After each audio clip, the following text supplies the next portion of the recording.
বিশ্বাস করেন ওমর রাদিয়াল্লাহু আনহু বলছেন, যে কোরআন হাতে নিয়ে বলছি আমি, ওমর ইবনুল খাত্তাব রাদিয়াল্লাহু আনহু একদিন তার উটের ময়লা পরিষ্কার করছেন, যখন তিনি পুরো অর্ধেক বিশ্বের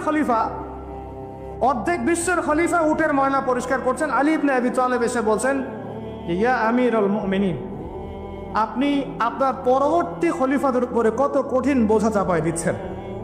এত কিছু করার পরে নিজে উটের ময়লাও পরিষ্কার করছেন, আমাদের জন্য এত কঠিন করে দিলেন খেলাফতের দায়িত্ব। তখন ওমর ইবনে খাত্তাব বলছেন, এই কথাটা শোনেন। তিনি বলছেন যে যে আমাকে উচ্চ প্রশংসায় ভাসিও না, ইয়া আবুল হাসান। আবুল হাসান হচ্ছে আলী রাদিয়াল্লাহু আনহুর নাম। হে আলী, আমাকে উচ্চ প্রশংসায় ভাসিও না। আমি ভয় করি ইরাক তো তখন মুসলমানদের আওতায় আছে, ইরাকের ফোরাত নদীর কিনারায় যদি কোনো ছাগলের বাচ্চাও না খেয়ে মারা যায়, আমি ওমর ভয় করি কাল কিয়ামতের মাঠে আল্লাহ আমাকে এর জন্য জবাবদিহি করাবেন। কি বুঝলেন? ওই যুগ আর এই যুগ লা ইস্তামিআন, এটা কখনো একসাথে মিলবে না। এগুলো জাদুঘরে চলে গেছে এখন। তিনি বলছেন ওমর রাদিয়াল্লাহু আনহু, যিনি জান্নাতের সার্টিফিকেট প্রাপ্ত মানুষ, যার জান্নাতের ঘর আল্লাহ রসুল দেখে এসেছেন, তিনি বলছেন যে আমি ভয় করি ইরাকের ফোরাত নদীর কিনারায় কোনো মেষপালক বা ছাগলের বাচ্চা, মেষ শাবক, তারাও যদি না খেয়ে পানির পিপাসায় মারা যায়, আমি ওমর ভয় করি কাল কিয়ামতের মাঠে আল্লাহ আমাকে জবাবদিহি করা। আর কিছু বলতে হবে আপনাদেরকে? বাস, যার মধ্যে নফসের মধ্যে নূর আছে তার জন্য উপদেশ যথেষ্ট। তুমি উপদেশ দাও, তুমি শুধু উপদেশ দাতা। লাস্তা আলাইহিম বিমুসাইতির, তুমি কারো প্রতি দারোগা নও। ফাযাক্কিরিন নাসাআতি যিকর, যদি উপদেশ কাজে আসে উপদেশ দিয়ে যাও। সায়াযাক্কারু মান ইয়াখশা, যে আল্লাহকে ভয় করে সে ইনশাআল্লাহ অতি শীঘ্রই লাইনে চলে আসবে। আল্লাহকে ভয় করো, বাস আমাদের কাজ এতটুকুই, এর বেশি আমাদের কোনো দায়িত্ব নাই। এখন শোনেন, যে কথা বলতে এতদূর চলে আসলাম, মুহাম্মদ সাল্লাল্লাহু আলাইহি ওয়াসাল্লামের পরে আর কোনো নবী আছে? আকীদা স্পষ্ট থাকবে তো ইনশাআল্লাহ? এবার আসেন, ওয়া কুতুবিহি বলতে আমরা সমস্ত কিতাবে বিশ্বাস করি, ওয়া রুসুলিহি বলতে আমরা সমস্ত আম্বিয়া কেরামে বিশ্বাস করি। ওয়াল ইয়াউমিল আখির, 5 নম্বরটা কি ভাই? ওয়াল ইয়াউমিল আখিরাতের জীবনে আমরা বিশ্বাস করি। আখিরাতে যদি বিশ্বাস করি তাহলে আমাদের দ্বারা দুনিয়াকে সর্বোচ্চ অগ্রাধিকার দেওয়া সম্ভব না। আমরা দুনিয়ায় চলবো আখিরাতের স্বার্থে। কিসের স্বার্থে? দুনিয়া চলবো কিসের স্বার্থে ভাই? আল্লাহ তৌফিক দান করেন, আমিন। আমাদের চলার মূল মন্ত্র একটাই, কোন কাজ আমাদেরকে আখিরাতে বেনিফিটেড করবে, উপকার দিবে, ওই কাজে আমি আছি। যেই কাজ আমাকে পরকালে কোনো ফায়দা দেয় না, ওই কাজে আমি নাই। কথা ক্লিয়ার? যেই কাজ আমাকে আখিরাতে কি দিবে, ফায়দা দিবে, সেই কাজে আমি আছি। যেই কাজ ফায়দা দিবে না, সেই কাজে কি? তো এখন গার্লফ্রেন্ড ফায়দা দিবে? সুদ ফায়দা দিবে? বলেন, অন্যের সম্পদ আত্মসাৎ করা ফায়দা দিবে? জুলুম করলে ফায়দা দিবে? বুঝবেন, আল্লাহ পাক বোঝার তৌফিক দান করেন, আমিন। 6 নম্বরটা হচ্ছে ওয়া আন তুমিনা বিল কদরি খাইরি ওয়া শাররি, তাকদীর বা ভালো মন্দের এই ফয়সালার প্রতি, আল্লাহর পক্ষ থেকে ফয়সালার প্রতি তুমি বিশ্বাস করবে। এই 6টা হলো পিলার। 6 নম্বর পিলারটা কি ভাই? তাকদীর বা ভাগ্যে বিশ্বাস করা, করি কিনা? এইখানে আপনাদের সাথে আমার কথা। তাকদীর বা ভাগ্যে বিশ্বাস করলে রিজিক নিয়ে এত পেরেশান হওয়ার কিছু নাই। তাকদীর ভাগ্যে বিশ্বাস করলে এই যে ছোটখাটো বিপদ আপদ বালা মুসিবত আসতেছে আমাদের জীবনে, আসতে আছে না, এগুলোতে বিচলিত হওয়ার কিছু নাই, কিছু নাই। আমার তাকদীরে যা লেখা হয়েছে আল্লাহ পাক ছাড়া এটা কেউ বদলাতে পারবে না।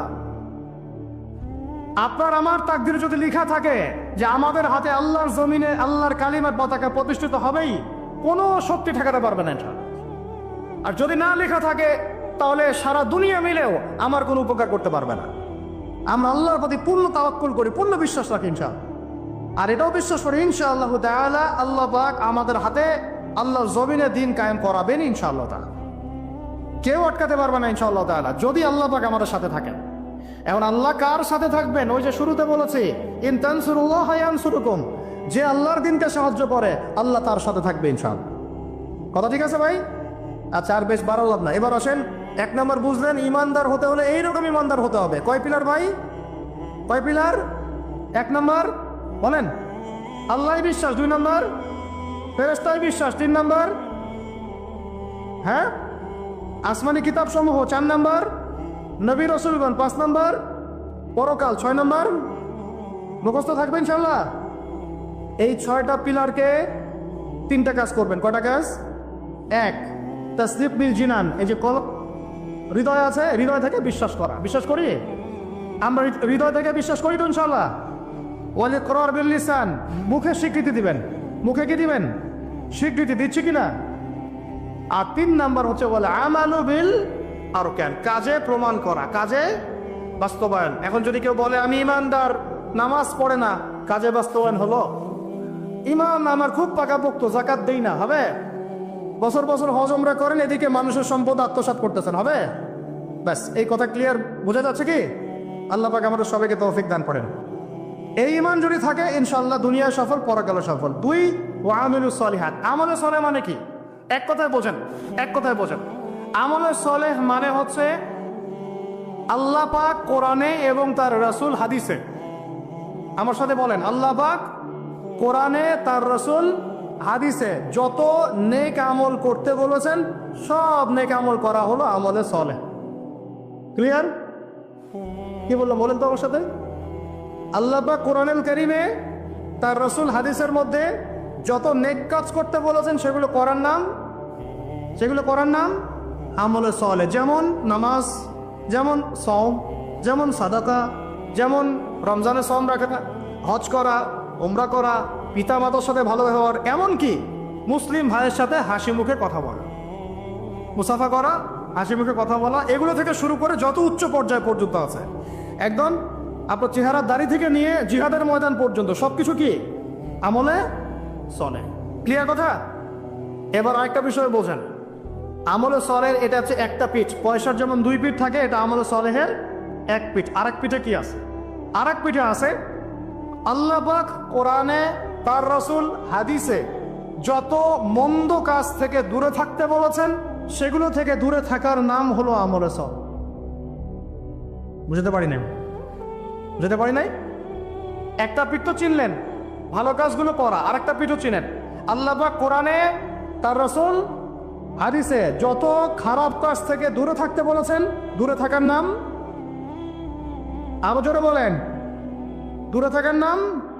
এই যে আপনি সুদ খাচ্ছেন না, এটাই আমলে সলেহ। এই যে আপনি শেভ করছেন না, এটা আমলে সলেহ। এই যে আপনি অন্যর সম্পদ আত্মসাৎ করছেন না, এটা আমলে সলেহ। বেপরদায় চলছেন না, এটাই আমলে সলেহ। আল্লাহ পাক গীবত করতে নিষেধ করেছেন, করছেন না, এটা আমলে সলেহ। আল্লাহ পাক এতিমের সম্পদ আত্মসাৎ করতে নিষেধ করেছেন, আপনি যে করছেন না, এটা আমলে সলেহ। আল্লাহ বলছেন লা তাকরাবু জিনা, জিনার কাছে যেও না, কাছেও যেও না, আপনি যে যাচ্ছেন না, এটা আমলে সলেহ। মানে ভালো কাজগুলো করার নাম যেমন আমলে সলেহ, খারাপ থেকে দূরে থাকার নাম কি? ক্লিয়ার কথা? তাহলে 1 নম্বর ইমান বুঝতে পারলেন, আমলে সলেহ বুঝতে পারলেন। 3 নম্বর ওয়া তাওয়াসাউ বিল হক, হকের দাওয়াত দেওয়া। হকের, আর হকটা কি ভাই? হক মানে কি? কে বলতে পারবেন? হক মানে কি? হকের দাওয়াত দিতে বলেছেন আল্লাহ পাক। হকটা মানে কি? এই জুমার রাত চলতেছে না, কালকে জুমার দিন। জুমার দিন একটা সূরা পড়তে হয়, সূরাটার নাম কি? জোরে বলেন। সূরা কাহাফ জুমার দিনে তেলাওয়াত করলে 1 জুমা থেকে আরেক জুমা পর্যন্ত আপনার এই যে হায়াত, এটা ইমানে নূর দিয়ে আল্লাহ ভরে দিবেন সব। আর এই সূরা কাহাফ আপনাকে থেকে বাঁচাবে। কার থেকে বাঁচাবে? সূরা কাহাফের সাথে আল্লাহ রাসূল দাঁতকে সম্পৃক্ত করেছেন। সূরা কাহাফ ছাড়া অন্য কোনো সূরার কথা বলা হয়নি। সূরা কাহাফ আপনাকে থেকে বাঁচাবে ইনশাআল্লাহ। এই সূরার মধ্যেই আছে হকের সংজ্ঞা। কিসের সংজ্ঞা? এই সূরার মধ্যে 29 নম্বর আয়াতে আপনি পাবেন আল্লাহ রাব্বুল আলামিন বলছেন ওয়াকুলিল হাক্কু মির রাব্বিকুম, সুবহানাল্লাহ, ওয়াকুলিল হাক্কু মির রাব্বিকুম ফামান শাআ ফালইউমিন ওয়া মান শাআ ফালইয়াকফুর। হে মুমিন মুসলমান শোনো, হক সত্য সেটাই যা তোমার রবের পক্ষ থেকে নাজিল হয়। সুবহানাল্লাহ। হকের সঙ্গে বুঝতে পারলাম? হক বা সত্য সেটাই যা তোমার রবের পক্ষ থেকে নাজিল হয়। এখন আমাকে বলেন আল্লাহর পক্ষ থেকে কি নাজিল হয়েছে বলেন? আচ্ছা, যখন তাওরাত নাজিল হয়েছিল ওটা কি হক ছিল না বাতিল ছিল? হক ছিল। জাবুর হক ছিল, তারপর ইনজিল সর্বশেষ যে কোরআন নাজিল হলো এটা কি হলো তাহলে? এখন কোরআনের ব্যাখ্যায় হাদিস আছে না নাই? হাদিস আছে না নাই?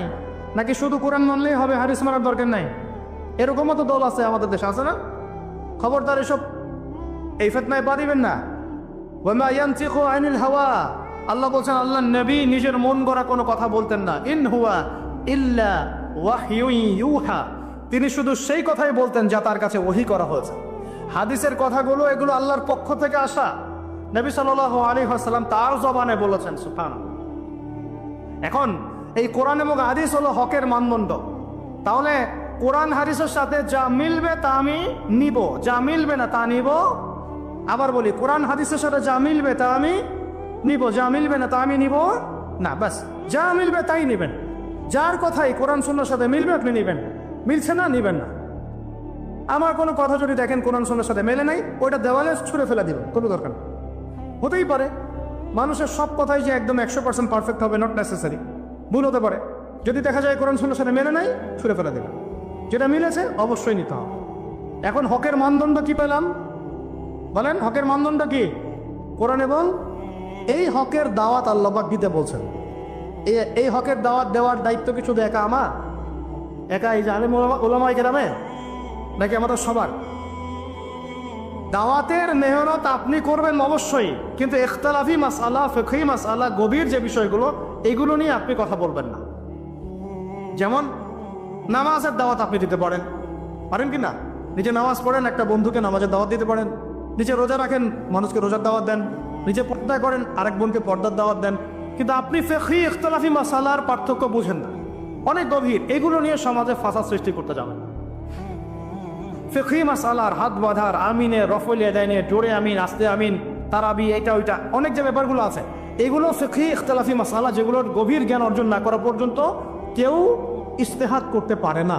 এই জন্য ওলামায়ে কেরামের কাছে আমরা যাই, ওলামায়ে কেরাম যেটা ফতোয়া দেন সেটা আমরা গ্রহণ করি। আমরা ওলামায়ে কেরামের সোহবত থেকে দিন শিখবো ইনশাআল্লাহ। কথা ঠিক আছে ভাই? একা একা দিন শিখবেন না, ওলামায়ে কেরামের সাথে পরামর্শ করে সোহবত থেকে দিন শিখবেন। আর হকপন্থী ওলামায়ে কেরাম আর বাতিলপন্থী ওলামায়ে কেরাম কারা, এটা তো স্পষ্ট হয়ে যাচ্ছে, দিন দিন স্পষ্ট হয় নাই? এই যে অক্টোবর মাসের যে ফিল্ম শো, এরপরেও কি আপনাদেরকে চেনাতে হবে যে কারা মুনাফিক আর কারা মুমিন? চেনাতে হবে? দেখেন নাই মুনাফিকদের কর্মকাণ্ড?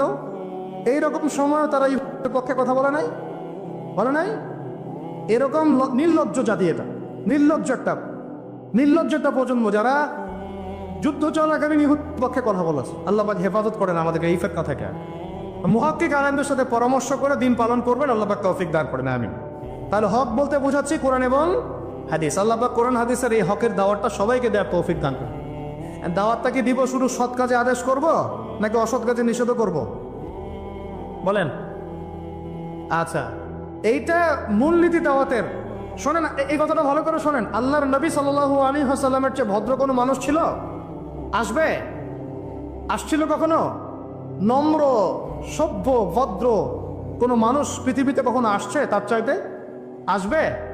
তা এখন আমাকে বলেন তো, তাহলে তাকে মার খেতে হলো কেন? ভদ্র মানুষ, নম্র মানুষ, মানুষের ভালো চান, এতিমের পাশে দাঁড়ান, বিধবার পাশে দাঁড়ান, কোনোদিন কাউকে একটা গায়ে টাচ করেন নাই, কটু কথা বলেন নাই, কখনো মিথ্যা কথা বলেন নাই। আল্লাহ আমিন। তো এই মানুষটাকে মানুষ 15 বার হত্যা করার চেষ্টা করেছে। কতবার? 15 বার আল্লাহ নবীকে হত্যা করার চেষ্টা করেছে। তাই তার দাঁত মানুষ মেরে ভেঙে দিয়েছে, তার পা মচকে দিয়েছে, তারপরে তার মাথার মধ্যে আঘাত করেছে, কড়া ঢুকে গেছে উহুদের যুদ্ধের দিন। ও পিঠের মধ্যে উটের নাড়ি ভুড়ি চাপিয়ে দিয়েছে, দড়ি দিয়ে ফাঁস দেওয়ার চেষ্টা করেছে। তো এই কাজগুলো রাহমাতুল লিল আলামিন নবী মুহাম্মদ সাল্লাল্লাহু আলাইহি ওয়াসাল্লামের ক্ষেত্রে কেন হলো? তিনি যদি সৎ কাজে আদেশ করতেন শুধু, তাহলে সমাজের মানুষ তাকে মাথায় তুলে না রাখত। যখন থেকে তিনি সৎ কাজে আদেশের সাথে অন্যায়ের নিষেধগুলো করা শুরু করেছেন, তখন থেকেই সমাজের অন্যায়কারীরা তার শত্রু হয়ে গেছে। আল্লাহ পাক আয়াত নাজিল করলেন, কুল ইয়া আইয়ুহাল কাফিরুন, বলো হে কাফের, লা আবুদু মা তা'বুদুন, তোমরা যার ইবাদত করো আমি তার ইবাদত করি না। ওয়ালা আনতুম আবিদুনা মা আ'বুদু ওয়ালা আনা আবিদুম মা আবাদতুম ওয়ালা আনতুম আবিদুনা মা আ'বুদু লাকুম দীনুকুম ওয়ালিয়া, তোমাদের দিন তোমাদের, আমার দিন আমার। এখন আমরা কি করছি জানেন? সমাজে আমরা সত্য মিথ্যা, হক বাতিল, নোংরা পরিষ্কার সব একসাথে করার চেষ্টা করতেছি। এটা হবে না কখনো। সত্য মিথ্যা, ন্যায় অন্যায় আলাদা হয়ে যাবে ইনশাআল্লাহ, হক বাতিল পার্থক্য হয়ে যাবে ইনশাআল্লাহ। এটাই ইসলাম। অতএব সৎ কাজে আদেশের সাথে সাথে অসৎ কাজে নিষেধও থাকতে হবে। আল্লাহ পাক তৌফিক দান করেন, আমিন। এটা হলো হকের দাওয়াত। 3, 4 ওয়াতাওয়াসাউ বিস-সাবর, ধৈর্যের উপদেশ। তো এখন আমাকে উত্তর দেন দেখি, হকের সাথে ধৈর্যের সম্পর্ক কি? বলেন, কে বলতে পারবেন? হকের দাওয়াতের সাথে ধৈর্যের কি সম্পর্ক? হ্যাঁ, মাশাআল্লাহ, ভেরি গুড। যখন হকের দাওয়াত দিবেন, সুরসুরি মার্কা দাওয়াত না, গোলালু মার্কা দাওয়াত না যে সব তরকারি দিয়েই চলে, এমন না। যখন সত্য মিথ্যা স্পষ্ট করবেন আপনি, তখন চতুর্দিক থেকে আপনার কাছে বাধা আসবে। কথা বুঝতে পারছেন? প্রথম বাধা আসবে আপনার পরিবার থেকে। কি থেকে? পরিবার, তারপর সমাজ, তারপর আসবে এক শ্রেণীর ধর্মীয় অঙ্গনের এক শ্রেণীর মানুষ থেকে আপনার বাধা আসবে, আর সর্বশেষ বাধা আসবে আপনার একদম বিশ্বশক্তি, পরাশক্তি থেকে। কথা বুঝতে পারছেন? এই 4টা ধাপে বাধা আসে মানুষের জীবনে। প্রথম বাধা আসে পরিবার থেকে, তারপর সমাজ, তারপর ধর্মনেতা, তারপর আস্তে আস্তে দেখবেন ওই বিশ্ব নেতার থেকে বাধা আসা শুরু করে। আল্লাহ নবীর ক্ষেত্রেও তাই হয়েছে, আর নবী ইব্রাহিমের ক্ষেত্রেও তাই হয়েছে আলাইহিম আসসালাম। প্রত্যেক নবীর জীবনেই তাই হয়েছে। যারা হকপন্থী তাদের প্রত্যেকের জীবনে তাই হবে, এটাই সুন্নত। এর বাইরে যদি কিছু হয়, বুঝে নিতে হবে যে আমরা হকের উপর নাই। যদি দেখেন যে আপনি মাশাআল্লাহ ইসলামের খুব দাওয়াতি কাজ করছেন, কোনো বাধা বিপত্তি নাই, কোনো সমালোচনা নাই, কোনো নিন্দা, গীবত, তহমত, আগ্রাসন নাই, প্রতিবন্ধকতা নাই, বুঝবেন আপনার দাওয়াত একটা গোলালু মার্কা দাওয়াত। এই দাওয়াতে 1000 বছরও যদি আপনি দাওয়াতি কাজ করেন, আল্লাহ জমিনে দিন জ্ঞান হবে না, কোনোদিনও না। আল্লাহ পাক আমাদেরকে বোঝার তৌফিক দান করেন। তাহলে হকের সাথে সবরের সম্পর্ক কি? হকের দাওয়াত দিতে গেলে বাধা বিপত্তি, বালা মুসিবত আসবে, তখন আমাদেরকে কি করতে হবে? সবর করতে হবে, ধৈর্য ধরতে হবে। এবং এই সবরের উপর ইস্তেকামা থাকলে আল্লাহ পাকের পক্ষ থেকে সাহায্য নেমে আসবে ইনশাআল্লাহ। এখন আল্লাহ পাক কোরআনে আমাদেরকে বলছেন, এই 4টা গুণাবলী অর্জন না করলে তোমরা সবাই ক্ষতির মধ্যে আছে। ম্যাক্সিমাম পরিবারে এখন পরকীয়া চলছে। স্বামী স্ত্রীকে নিয়ে সন্তুষ্ট না, স্ত্রী স্বামীকে নিয়ে সন্তুষ্ট না। দেখবেন পরকীয়া এটা কমন হয়ে যাচ্ছে। ম্যাক্সিমাম পরিবারে আপনি দেখবেন যে পর্ন ঢুকে গেছে, জেনা ঢুকে গেছে, মানে জেনাটাকে সহজ করে ফেলা হচ্ছে। এবং প্রগতির নামে আমরা এখন এমন কিছু কালচার লালন পালন করছি যেগুলো আস্তে আস্তে আমাদের ইসলাম থেকে সরিয়ে দিচ্ছে। তো পরিবারের অবস্থা এখন ভয়াবহ খারাপ। আত্মহত্যার প্রবণতা বাড়ছে, যৌতুক বাড়ছে, আপনার মাদকাসক্ত ছেলেমেয়ের সংখ্যা বাড়ছে, হ্যাঁ, পর্ন অ্যাডিক্টেড ছেলের সংখ্যা বাড়ছে। এরা না দেশকে কিছু দিতে পারছে, না সমাজকে, না জাতিকে। এরা কিন্তু আসলে সম্পদ না, এরা বরং বোঝা হচ্ছে। দুনিয়াবি বিষয়গুলোকে অনেক বেশি গুরুত্ব দেওয়া হচ্ছে, এতে করে দিনটা কিন্তু সংকুচিত হচ্ছে। তো এগুলো বলতে থাকলে অনেক সময় চলে যাবে। তো এক কথায় পরিবারের ভাঙনটা এখন বেশি, এবং পরিবারের নীতি নৈতিকতার অবস্থা খুব খারাপ। এর কারণগুলো আমরা ফাইন্ড আউট করলাম। কি কি কারণ?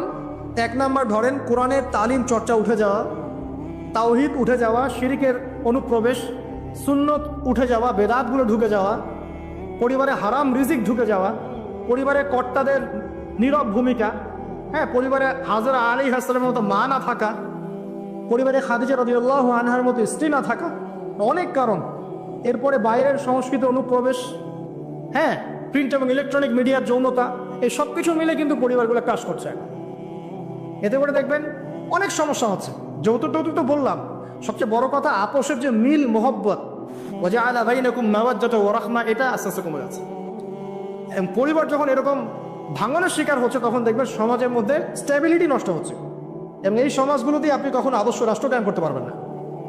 এখন আসেন, জাস্ট এখান থেকে আমি আলোচনার শেষের দিকে যাব অল্প সময়, যে আমরা এখন কি কি কাজ করলে কিভাবে স্টার্ট করব, আর কিভাবে আমরা এটাকে সলভ করতে পারি। এই সলিউশনটা 2 রকম। 1 নম্বর হচ্ছে, যারা অলরেডি পরিবারে ঢুকে গেছেন তাদেরকে অন্য জায়গা থেকে শুরু করতে হবে। মানে যারা অলরেডি পরিবারে ঢুকে গেছেন, আপনাদেরকে তওবা করে ফিরে এসে আবার শুরু করতে হবে। আর যারা পরিবারে এখনো ঢোকেন নাই, আপনারা এখনো সৌভাগ্যবান। এখন থেকে যদি আপনারা এই নসিহতগুলো মেনে চলতে পারেন, ইনশাল্লাহ আপনার পরিবারটা 8-10টা পরিবারের মতো হবে না ইনশাল্লাহ। প্রথমে বলি তাদের কথা, যারা পরিবারে ঢুকে গেছি আমরা, তাদের কাজ কি? তাদের প্রথম কাজ হচ্ছে ঠান্ডা মাথায় বিশ্বের পরিস্থিতি, সমাজ, দেশের পরিস্থিতিগুলো নিয়ে চিন্তা করা, ঠান্ডা মাথায়, যে হচ্ছেটা কি আসলে। যখন দেখবো যে না আসলে ভালো কিছু হচ্ছে না, খারাপ হচ্ছে, তখন আপনার ভুলটা কোথায় সেটা আপনাকে ফাইন্ড আউট করতে হবে। আপনার ভুলটা কোথায় ছিল? আপনি এমন কাউকে বিয়ে করেছেন যে ফ্যামিলিস্ট, আপনি এমন একটা পরিবার গঠন করেছেন যেখানে আপনি কোরআনটা চালু করতে পারেন নাই, সবাই নামাজ পড়ছে না, সবাই পর্দা করছে না, হ্যাঁ, নিয়মিত তালিম হচ্ছে না। এখন আপনার কাজ কি? আগে তওবা করে ফিরে আসেন, ফিরে এসে আপনি জ্ঞান চর্চা শুরু করেন। আপনি যে রোল মডেল হয়ে দেখান, জ্ঞান চর্চা করে, আমল করে, পর্দা করে, ইসলামের জন্য কিছু করে একটা রোল মডেল স্থাপন করে দেখান, দেখিয়ে পরিবারকে আহ্বান করেন যে তোমরাও এদিকে আসো। এবং আপনার যত ক্ষমতা আল্লাহ পাক দিয়েছেন পরিবারে, অর্থনৈতিক ক্ষমতা বা স্বামী হিসেবে ক্ষমতা, বাবা হিসেবে ক্ষমতা, এটা আপনি পরিবারে প্রয়োগ করেন, প্রয়োগ করে পরিবারটাকে লাইনে আনার চেষ্টা করেন। এরপরে চেষ্টা করতে করতে করতে করতে যদি কোনো কাজই না হয় শেষ পর্যন্ত, অ্যাটলিস্ট আপনি আপনার দায়িত্ব পালন করেছেন। এখন তাদের ভার আল্লাহর হাতে ছেড়ে দেন, আপনি আপনার কবরের ফিকির করেন, ব্যাস। যার যার হক তাকে তাকে দিয়ে দেন, নিজের হকটা আল্লাহর কাছে চেয়ে নেন। আর দ্বিতীয় হচ্ছে তারা যাদের পরিবার এখনো শুরু হয়নি, আপনারা কিভাবে স্টার্ট করবেন? প্রথমে বলবো জ্ঞান চর্চা এখনই করে নেন, জ্ঞান অর্জনটা এখনই করে নেন। পরিবার গঠন হয়ে গেলে অনেক রেসপন্সিবিলিটি আসবে, তখন ডিফিকাল্ট। তো জেনারেল লাইনে পড়া, ইসলামিক পড়া একটা ব্যালেন্স করেন। আমি বলছি না জেনারেল পড়া ছেড়ে দেন, আমি এটা কখনো বলি নাই। ওটা পড়াশোনা করেন, ইসলামিক পড়াশোনাগুলো করেন, একটা ব্যালেন্স করেন।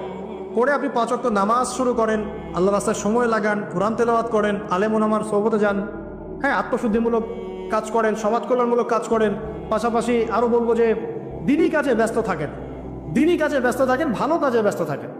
এভাবে নিজের ভিতরটাকে পরিশুদ্ধ করে নেন। এরপর আপনি একটা হালাল রিজিকের চেষ্টা করেন, একটা হালাল পবিত্র রিজিক হোক, সেটা কৃষিকাজ। লজ্জার কিচ্ছু নাই, কৃষিকাজ লজ্জার কোনো প্রফেশন নয়, গর্বের প্রফেশন।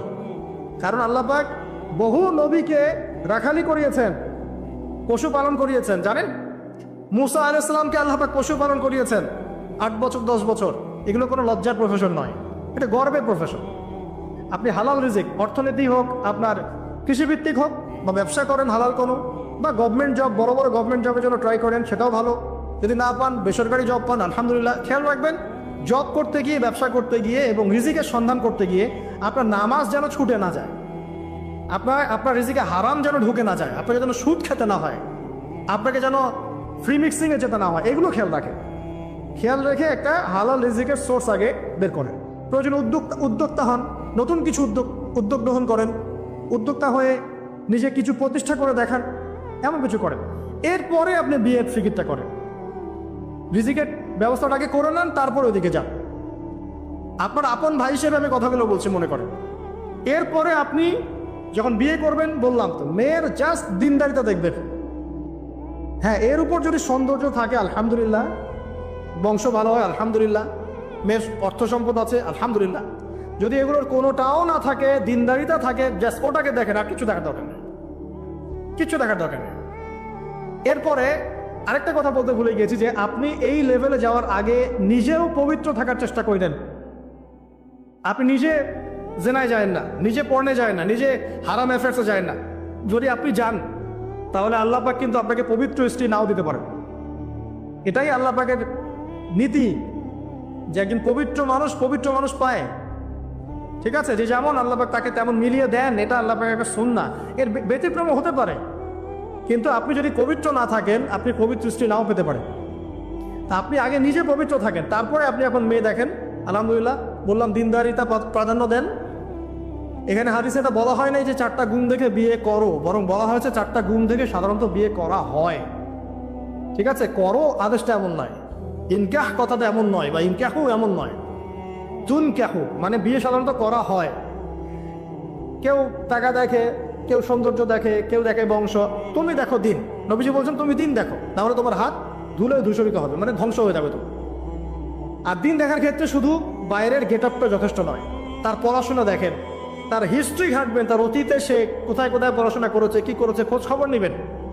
হুট করে তাড়াহুড়া করে কোনো ডিসিশন নিয়ে ফেলবেন না, এটা খুব ভুল করে মানুষ। ঠিক আছে, তার হিস্ট্রি ঘাটেন, যে সে কোথায় পড়াশোনা করেছে, কি করেছে না করেছে, তার পরিবারের বায়োডাটা ঘাটেন, তার পরিবারের সদস্যরা কেমন, নামাজ পড়ে কিনা, তার ইসলামের প্রতি কেমন ধারণা পোষণ করে।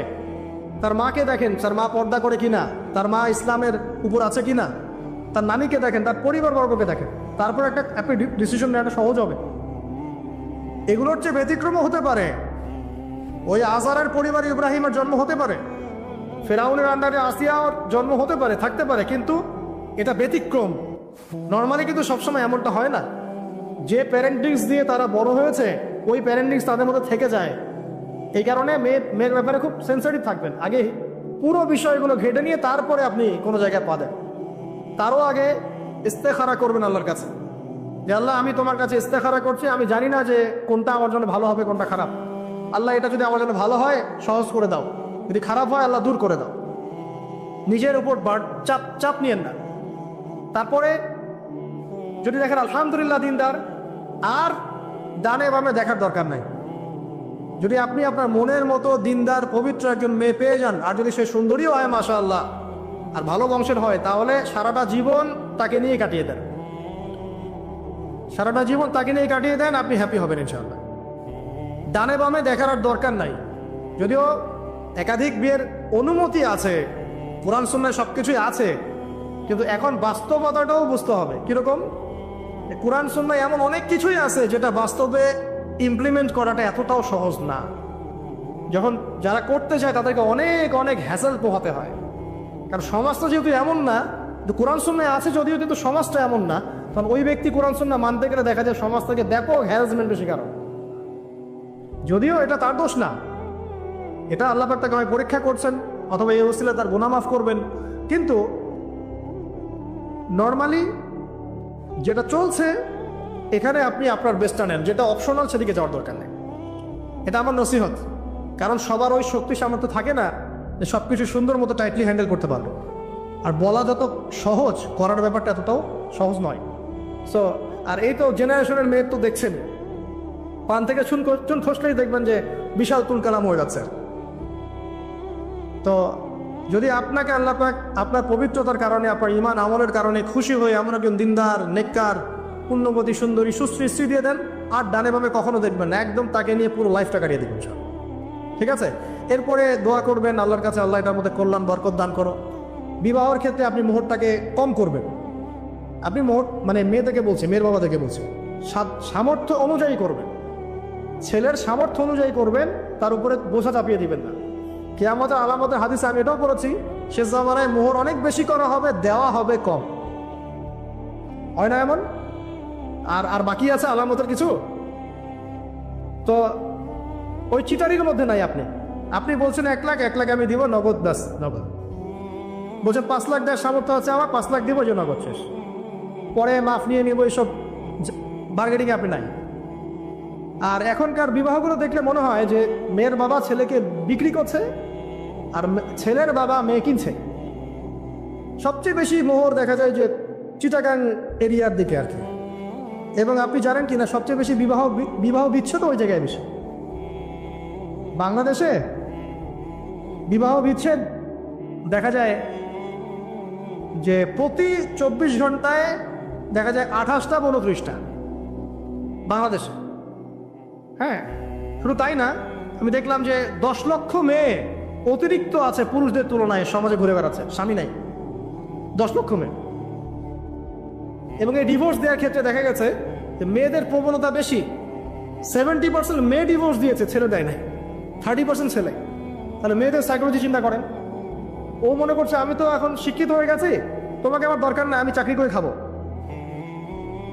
খুব বেশি শিক্ষিত দরকার নেই আপনার, দিনী শিক্ষা আছে কিনা ওটা দেখবেন। ফ্যামিলিস্ট মেয়েদেরকে নেওয়ার দরকার নেই। আপনি নিবেন ইসলামিক অনুশাসনে চলে এমন মেয়ে। এরপর যখন পরিবার স্টার্ট হবে, আল্লাহর কাছে বরকত চাবেন, বিয়েটা সহজ করে নেবেন। যে বিয়েতে খরচ যত কম, সেই বিয়েতে আল্লাহর বরকত তত বেশি। হাদিস। অলিমা হবে, মাশাআল্লাহ, আপনার বিবাহিত জীবন মোবারক হোক, দোয়া করি। এরপরে দেখবেন উভয়ের মাঝখানে আল্লাহ পাক আপনাদের মাঝখানে ভালোবাসা ঢালবেন ইনশাআল্লাহ। সূরা রুমের মধ্যে আল্লাহ বলেছেন, ওয়াজআলা বাইনাকুম মাওয়াদ্দাতাও ওয়া রাহমা, আমি আল্লাহ স্বামী স্ত্রীর মাঝখানে ভালোবাসার ভ্রাতৃত্ব ঢেলে দিয়েছি। এটা আল্লাহ পাকের একটা আয়াত, নিদর্শন। এবার আপনি পরিবার গঠন করেছেন, এখানে আমি কয়েকটা কথা বলি যে উভয়ের মাঝখানে খুব চূড়ান্ত লেভেলের ভালোবাসা, এটাই যথেষ্ট নয় পরিবার সুখী হওয়ার জন্য। পরিবারের মধ্যে এখন থাকতে হবে সালাত। কি থাকতে হবে ভাই? সালাত। পরিবারে থাকতে হবে কোরআন, পরিবারে থাকবে সুন্নাহ, পরিবারে থাকবে ইসলামী অনুশাসন, পরিবারে থাকবে খাস পর্দা। আপনার বউকে মানুষ দেখেই নাই, এরকম পর্দা। আর কাপড় খোলা তো অনেক দূরের কথা। আমার এমন স্ত্রী আপনার স্ত্রীকে দেখেই নেই মানুষ, বাধ্য না হলে সে বাইরেই আসবে না। বাধ্য হয়েছে, আসছে, মাহারাম আছে, আছে, মাহারাম সাথে আছে, এখন বাইরে আসছে। আপনার স্ত্রী ওই মানুষের বাসায় গিয়ে রাত কাটাবে না, এমনকি মানুষের বাসার টয়লেটে গিয়েও যেন সে কাপড় না চেঞ্জ করে। কারো বাসায় গিয়ে স্ত্রীকে রেখে দিয়ে আসবেন না, যে অপরিচিত কারো বাসায় স্ত্রীকে রেখে আপনি কোনো কাজে গেছেন, যাবেন না, এটা করবেন।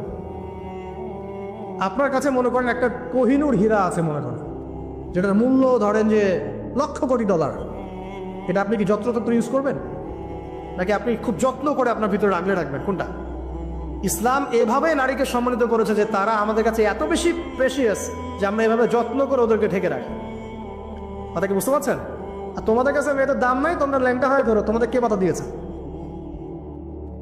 ঘুরছেও তো তাই।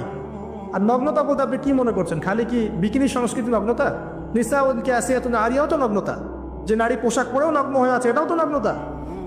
আর নবীজি বলেছেন যে লা ইলাহা ইল্লাল্লাহ ওয়াইলুল লিল আরব কদ ইকতারাবা মিন শাররি কদ ইকতারাব। আরবদের ধ্বংস, লা ইলাহা ইল্লাল্লাহ, আল্লাহ ছাড়া কোনো ইলাহ নাই, কি ভয়ঙ্কর আযাব আসছে। তার স্ত্রী যায়নাব বিনতে জাহাশ তিনি বলছেন, ইয়া রাসূলুল্লাহ আনুহলিকু ওয়া ফিনা সালিহিন, আমাদের মধ্যে সলেহ সৎ মানুষ থাকা সত্ত্বেও কি আমরা ধ্বংস হয়ে যাব? নবীজি বলছেন নাম, হ্যাঁ। ইযা কাসরাতুল খাবাস, যখন অশ্লীলতা, বেহায়াপনা, নগ্নতা ছড়িয়ে পড়বে, তখন ভালো মন্দ সব ধুয়ে ধ্বংস হয়ে যাবে। এই কারণে নিজে খুব ভালো আছি, ওরা খারাপ, ওদেরকে কিছু বলার দরকার নাই বলে ভালো হয়ে থাকার সুযোগ নাই। ওগুলো যত ছড়াবে, ভালো আলেম জালেম সব ধ্বংস হয়ে যাবে। আল্লাহ বোঝার তৌফিক দান করুন। এবার আপনি আপনার স্ত্রীর সাথে এভাবে হৃদ্যতা মহব্বতের সম্পর্ক রাখবেন আল্লাহর জন্যে। পরিবারের সবার পিছনে আপনি খরচ করবেন, তাদের হক দিবেন। কার জন্যে? পরিবার বর্গের কারো কাছে কিছু পাওয়ার আশায় না। এই ফিলোসফিটা বোঝেন। পরিবারের কারো কাছে থ্যাঙ্কস পাওয়ার আশায়ও না। আপনি আল্লাহর সন্তুষ্টির জন্য ওদের পিছনে খরচ করবেন, ওদেরকে ভালোবাসবেন, ওদের হক আদায় করবেন। কার জন্যে? আল্লাহর জন্য। এবং এর জন্য আপনি নেকি পাবেন ইনশাআল্লাহ। আর যদি আপনি তাদের কাছে কিছু আশা করতে যান, মনে মনে বেশি এক্সপেকটেশন রাখেন, তখন আপনি কি হবেন জানেন? আপনি পদে পদে কষ্ট পাবেন, পদে পদে কষ্ট পাবেন। দেখে নিয়ে শুধু আল্লাহর হয়ে যান, মানে আল্লাহই আপনার আপন, আল্লাহ ছাড়া আপনি কাউরে চেনেন না। আল্লাহ পাক বলেছেন এগুলো করতে, আমি করি। আল্লাহ পাক ভালোবাসা দিয়েছেন সন্তানের প্রতি, স্ত্রীর প্রতি, বাসি। কিন্তু এটা এত অধিক মাত্রায় নয় যে তার কারণে আল্লাহকে ছেড়ে দিল। বা স্ত্রী সন্তান যদি আল্লাহর পথে চলার ক্ষেত্রে বাধা দেয়, আল্লাহকে ছাড়তে পারবো না, প্রয়োজন ওদেরকে ছাড়তে পারবো, এরকম থাকবে বিষয়টা। ঠিক আছে? আরেকটা কথা বলি, শুধু ভালোবাসাই আদর্শ দাম্পত্যের জন্য যথেষ্ট নয়। এখানে প্রয়োজন হচ্ছে একে অপরের প্রতি সম্মানবোধ থাকতে হবে, একে অপরের প্রতি বিশ্বাস থাকতে হবে। বিশ্বাস না থাকলে ওই পরিবারে শান্তি থাকে না। আপনার অনেক বড় আলেম, কিন্তু যদি আপনার স্ত্রী আপনাকে বিশ্বাস না করে, আপনি শান্তি পাবেন। আপনি জানছেন আপনি ইনোসেন্ট, আপনি অনেস্ট, কিন্তু আপনার পরিবারের সদস্য, আপনার স্ত্রী আপনাকে বিশ্বাস করছেন, তখন আপনি পরিবারে সুখ পাবেন না। বিশ্বাস খুব ইম্পর্টেন্ট। আমি তো বলি যে ভালোবাসার চেয়ে বিশ্বাস বেশি ইম্পর্টেন্ট। কারণ আগে ইমান না আগে আমল? কোনটা আগে? ইমান মানে কি? বিশ্বাস না? আগে বিশ্বাস, তারপরে না আমল? ভালোবাসা একটা আমল, আর বিশ্বাসটা কি? ইমান। আমার প্রতি যদি আপনার ইমান না থাকে, তাহলে আপনি আমাকে ভালোবাসবেন কিভাবে? এই বিশ্বাস থাকতে হবে, স্বামীর প্রতি স্ত্রী, স্ত্রী প্রতি স্বামী। এবং এখানে পুরুষদেরকে সহনশীল হতে হবে, কারণ আপনার স্ত্রী সারা জীবনে আপনাকে প্রচুর পেইন দিতে পারে, এবং এটা মেয়েদের ফিতরত। এখানে সবরের জাজল্যমান দৃষ্টান্ত স্থাপন করতে হবে, নসিহত করতে থাকতে হবে, ততদিন পর্যন্ত যখন আপনি দেখছেন যে হ্যাঁ এগুলোতে কাজ হচ্ছে। যদি করতে করতে করতে করতে কাজ না হয়, দেখা যায় এই ফিতনায় জর্জরিত থেকে আপনার দিনের পথে চলাটা ব্যাহত হচ্ছে, তখন আপনার উচিত হবে আসহাবুল কাহাফের মতো চিন্তা করা। ইশারা দিলাম, যথেষ্ট। পরিবারে পর্দা থাকবে, সন্তান হবে, এখন আলহামদুলিল্লাহ সন্তানদেরকে প্রতিপালন করবেন ওই যে মা হাজেরা তার মতো, ওই যে আপনার কি বলবো, রাসূলুল্লাহ সাল্লাল্লাহু আলাইহি ওয়াসাল্লামের সাহাবায়ে কেরাম তাদের মতো করে। এমনকি আমাদের নবীজিকে তার চাচা, তার দাদারা যেভাবে লালন পালন করেছেন, ভালোবাসা দিয়ে, হৃদ্যতা দিয়ে, এভাবে সন্তানকে ভালোবাসবেন, সন্তানের কথাগুলো শুনবেন, বাচ্চাদেরকে মূল্যায়ন করবেন, বাচ্চারা কি খাবার খাচ্ছে খুব ভালো করে খেয়াল রাখবেন, বাচ্চা নেওয়ার সময় বা বাচ্চা নেওয়ার চেষ্টা করার সময় দোয়া পড়বেন এবং সবসময় সেজদায় নামাজে দোয়া করবেন পরিবারের জন্য, বাচ্চাদের জন্য। আল্লাহ আমার পরিবারের উপর শান্তি দাও, বাচ্চাদেরকে ভালো মানুষ বানাও। রব্বানা হাব লানা মিন আজওয়াজিনা ওয়া যুররিয়াতিনা কুররাতা আয়ুন ওয়াজআলনা লিল মুত্তাকিনা ইমামা। এই দোয়া বেশি বেশি করবেন, রব্বি হাবলি মিনাস সালিহিন বেশি বেশি করবেন। আপনার একটা নেক সন্তান আগামীতে এই উম্মতের দায়িত্ব নিতে পারবেন ইনশাআল্লাহ। হাজার হাজার গবাদি পশু দরকার আছে, একটা ইব্রাহিম, একটা ওমর, একটা খালিদ বিন ওয়ালিদ আপনি জন্ম দিয়ে দেখান, ওই একজনই যথেষ্ট ইনশাআল্লাহ। তা পারবেন না ইনশাআল্লাহ। সন্তানের কথা শুনতে হবে। প্যারেন্টিংস একটা বই আছে, বাজারে পাওয়া যায়, কিনে নেন। ওখানে প্যারেন্টিংসের অনেক টিপস আছে। সন্তান কি খাচ্ছে, কার সাথে মিশছে, কোন বন্ধুর সাথে খেলছে, আপনার কোন স্কুল কোন কলেজে পড়ছে, এগুলো খেয়াল রাখতে হবে। কোন ডিভাইস ইউজ করছে, বাসায় সন্তান কি পরিবেশ দেখে বড় হচ্ছে, পিতামাতার মধ্যে ভালোবাসা দেখে বড় হচ্ছে নাকি ঝগড়া দেখে দেখে বড় হচ্ছে, এটা খুব ইফেক্ট করে। সবচেয়ে বড় কথা, সন্তানকে পিছন থেকে আপনাকে বুস্ট আপ করতে হবে। আপনার সন্তানকে আল্লাহ পাক নির্দিষ্ট একটা প্রতিভা দিয়ে পাঠাবেন, হয় সে ভালো লিখতে পারবে, না হলে ভালো বলবে, না হলে ভালো খেলবে, না হলে কিছু একটা ভালো চিন্তা করবে, ভালো আর্ট করবে। ওর প্রতিভাকে ওর উপরে চাপিয়ে দিবেন না। ওর যে প্রতিভা আছে ওই প্রতিভা অনুযায়ী তাকে বেড়ে উঠতে দেন। হাতের আঙ্গুলগুলোকে জোর করে করে টেনে সোজা করার দরকার নাই, আঙ্গুল ভেঙে যেতে পারে। আঙ্গুলকে বাড়তে দেন। ওকে আল্লাহ পাক একটা রং দিয়েছে, একটা প্রতিভা দিয়েছে, ওকে বিকশিত হতে দেন। ওর গন্ধটা আমরা যেন পাই, ওর গন্ধ পরিস্ফুটিত হতে দেন। ওকে চাপ দিবেন না। এখনকার পরিবারে প্রচুর চাপ, দেখবেন যে সন্তানের পিতামাতারা চাপ দিতে দিতে সন্তান আত্মহত্যা করে ফেলছে, করছে না? রেজাল্ট খারাপ হলো, কি চাপ, কি করলি সারা জীবনে, এসএসসি এ প্লাস পাইতে পারলি না, বেচারা গলার আটকাইতে মরে গেল। কি হয়েছে? এসএসসি রেজাল্ট খারাপ হয়েছে তো কি হয়েছে? জীবন এটাই সব কিছু? একটা না হয় দুর্ঘটনা ঘটে গেছে জীবনে, তাকে জীবন নষ্ট হয়ে গেছে নাকি? পিতা মাতার চাপের কারণে, এই যে চাকরি পাইস না, সারা জীবন ধরে খাওয়াইলাম পড়াইলাম, চাকরি করতে পারিস না, আমাদেরকে দেখতে পারিস না, চাপ দিতে দিতে বেচারা এখন মাদকের দিকে। পরিবারের চাপ দিতে পারে না, ওই যে মাদকের কাছে গিয়ে শান্তি খুঁজতেছে। তারপরে ওই যে পতিতালয়ে গিয়ে শান্তি খুঁজতেছে, ওই গার্লফ্রেন্ডের কাছে শান্তি খুঁজতেছে। তো পরিবার থেকে চাপের এই সংস্কৃতি বন্ধ করতে হবে।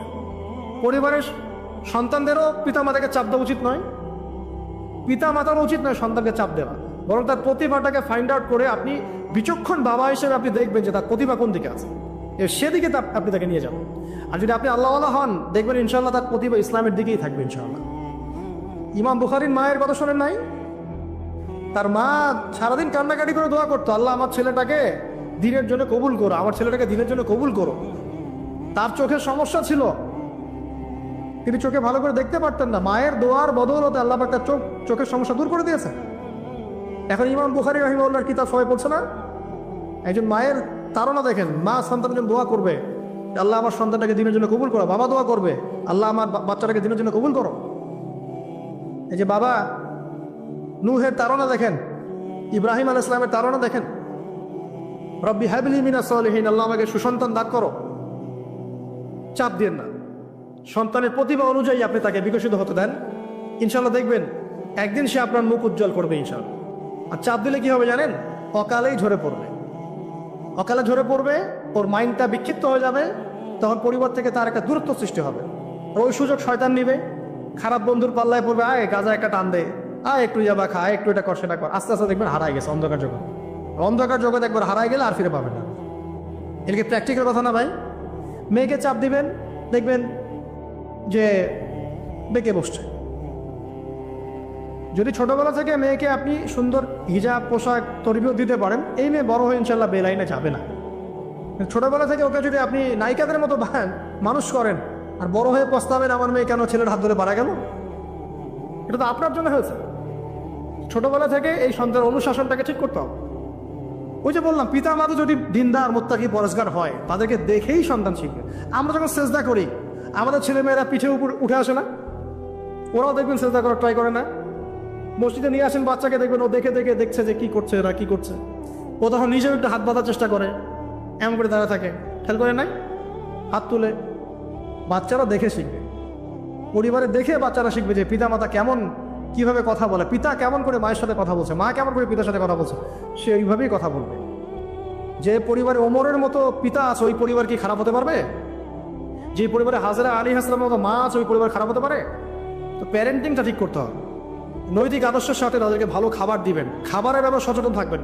কার্বোহাইড্রেট পাচ্ছে কিনা, প্রোটিন ঠিক মতো পাচ্ছে কিনা, ভিটামিন পাচ্ছে কিনা, হ্যাঁ ও পরিষ্কার পরিচ্ছন্ন থাকছে কিনা, পরিবারটা থাকবে নিট অ্যান্ড ক্লিন, চকচকা। এখানে যেন মানে আর বলে না যে পবিত্রতা ইমানের অর্ধেক, হাদিস আছে না, মানে পরিবারগুলো হবে নিট অ্যান্ড ক্লিন, ঝকঝকা, রুচিশীল।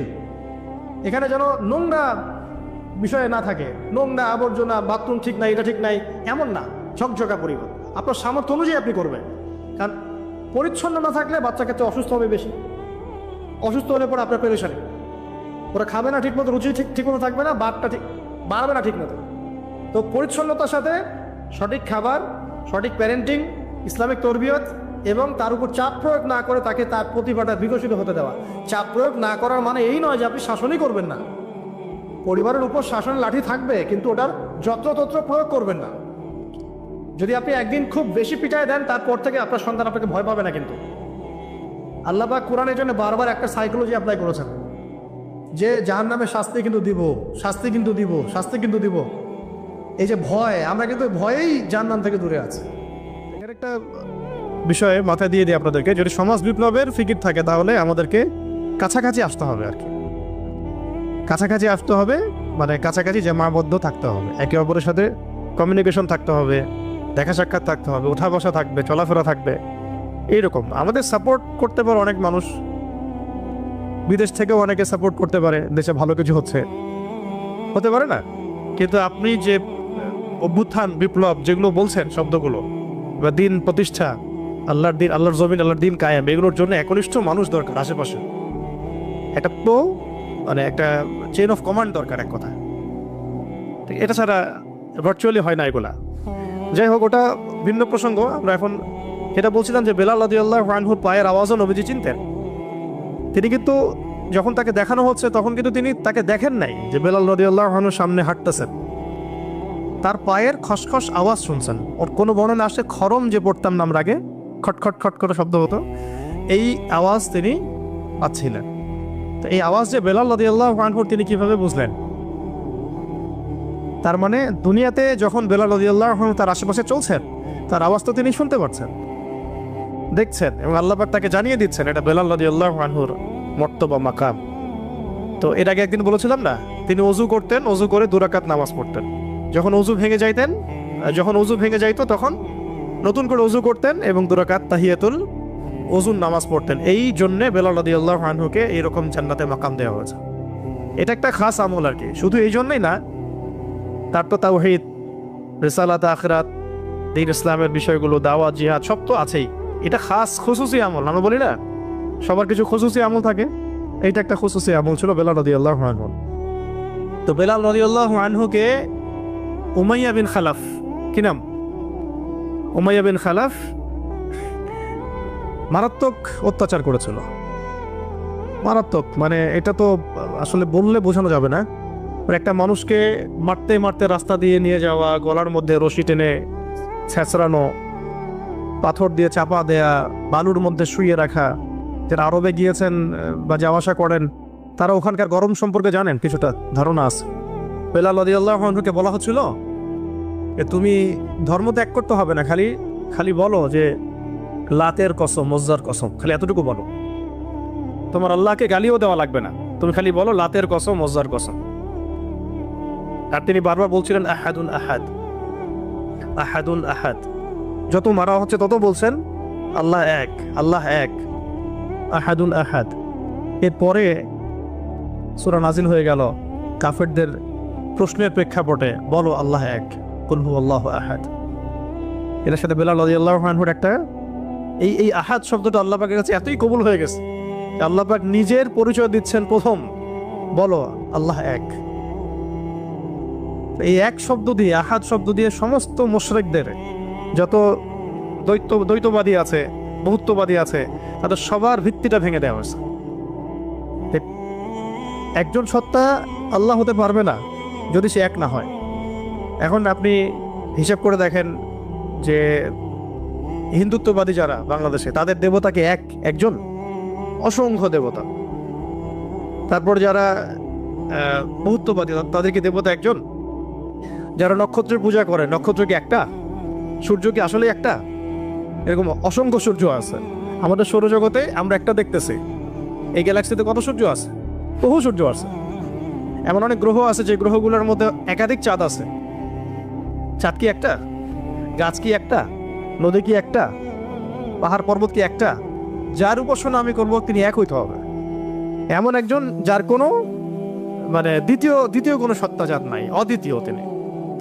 খেয়াল করে দেখবেন এখানে ওয়াহেদ শব্দ আনা হয় নাই। ওয়াহেদ মানে কিন্তু এক, ঠিক আছে। ওয়াহেদের আবার এরপরে আপনি ইসনান, সালাসা আর এগুলোতে যেতে পারবেন, 2, 3, 4 যেতে পারবেন, কিন্তু আহাদ আলাদাভাবে আনা হয়েছে, এর ওয়াহেদ শব্দটা আনা হয় নাই। এখানে অনেক ব্যাপার আছে। তো এখানে মূল কথা হচ্ছে, প্রথম কথা যে যিনি আল্লাহ হবেন তাকে এক হতে হবে, বা এমন কোন সত্তা আল্লাহ হওয়ার বা ইলাহ হওয়ার দাবি করতে পারবে না যার বহু বচন আছে, যার ডুপ্লিকেট আছে, যার দ্বিতীয় ভেরিয়েন্ট আছে, ভার্সন আছে, তিনি কখনো আল্লাহ হতে পারবেন না। এখানে সমস্ত মুশরিকদের ভিত্তি ভেঙে দেওয়া হয়েছে। কুল হুয়াল্লাহু আহাদ, হে নবী বলেন আপনি যে তিনি আল্লাহ এক, বলে দিন যে তিনি আল্লাহ এক। আল্লাহু আকবার। তারপরে আচ্ছা, এখানে একটা প্রাসঙ্গিক কথা আছে, পরে ভুলে যাবো, বলে দিই। মাঝে মাঝে এমন হয় যে কিছু কথা লিখে নিয়ে আসি না, কিন্তু নোট করে আসি না, কিন্তু মনের মধ্যে আসে, চলে আসে, পরে বলবো করে ভুলে যাই আর কি। এখানে একটা আমল আছে, আপনাদেরকে শেখাই দিই। অনেকেই চায় যে আমার দোয়াটা কবুল হোক, সবাই চায় আমার দোয়া কবুল হোক। দোয়া কবুলের তো অনেক শর্ত আছে, তাই না? অনেকগুলো আমল আছে, শর্ত আছে, অনেক সময় আছে, এগুলো মোটামুটি আপনারা জানেন। তো একটা বিষয় আমি বলছি আজকে, একটা দোয়া আছে যে দোয়াটা, যে কথাগুলো দোয়ার শুরুতে বললে এই দোয়াগুলো কবুল হবে ইনশাল্লাহ, এই বিষয়ে আপনি নিশ্চিত থাকতে পারেন। যদি আপনার রিজিক হালাল হয়, ওই শর্তগুলো যদি পূরণ হয়, রিজিক হালাল হয়, বৈধ দোয়া হয়, হ্যাঁ, হারাম কিছু চাচ্ছেন না আপনি, বৈধ বিষয় চাচ্ছেন, হালাল খেয়ে চাচ্ছেন, এই শর্তগুলো পূরণ করে দোয়া করার আগে এই কথাগুলো বললে দোয়া কবুল হবে ইনশাল্লাহ। আমি তো আর বলতে পারবো না 100% কবুল হবে, এটা তো আমার পক্ষে বলা সম্ভব না, কিন্তু সবচেয়ে শক্তিশালী যে ওসিলাগুলো দোয়া কবুল করানোর জন্য, সেটা এটা একটা। আমাকে যদি বলেন যে আপনার জানার মতো সবচেয়ে বেস্ট ওসিলা কোনটা দোয়া কবুল, আমি বলবো এটাই। এটার সাথে আরো একটা আছে, ওটা আরেকদিন বলবো ইনশাআল্লাহ। সেটা হচ্ছে আপনি আল্লাহ রাব্বুল আলামিনের এই একত্ববাদের ওসিলা দিয়ে দোয়া করবেন। আল্লাহ পাকের এই তাওহীদের ওসিলা দিয়ে, একত্ববাদের ওসিলা দিয়ে দোয়া করবেন। এইভাবে বলা, পরে শুনে আপনারা মুখস্থ করে নিয়েন। দোয়া করার আগে আল্লাহ পাকের প্রশংসা করা, আলহামদুলিল্লাহটাও আল্লাহ পাকের প্রশংসা, এবং রাসূল সাল্লাল্লাহু আলাইহি ওয়াসাল্লামের প্রতি দরুদ শরীফ পড়া একবার, অন্তত একবার, চাইলে আপনি অনেক করতে পারেন। এরপরে যে বিষয়টা আপনি চাচ্ছেন তার আগে বলা যে আল্লাহুম্মা ইন্নী আসআলুকা বিআন্নী, আগে বলে নেই, আল্লাহুম্মা ইন্নী আসআলুকা বিআন্নী আশহাদু আন্নাকা আনতাল্লাহ লা ইলাহা ইল্লা আনত আল আহাদ আস-সামাদ আল্লাযী লাম ইয়ালিদ ওয়া লাম ইউলাদ ওয়া লাম ইয়াকুল লাহু কুফুয়ান আহাদ। সূরা ইখলাস যে জানে সে এটা সহজেই বলতে পারবে।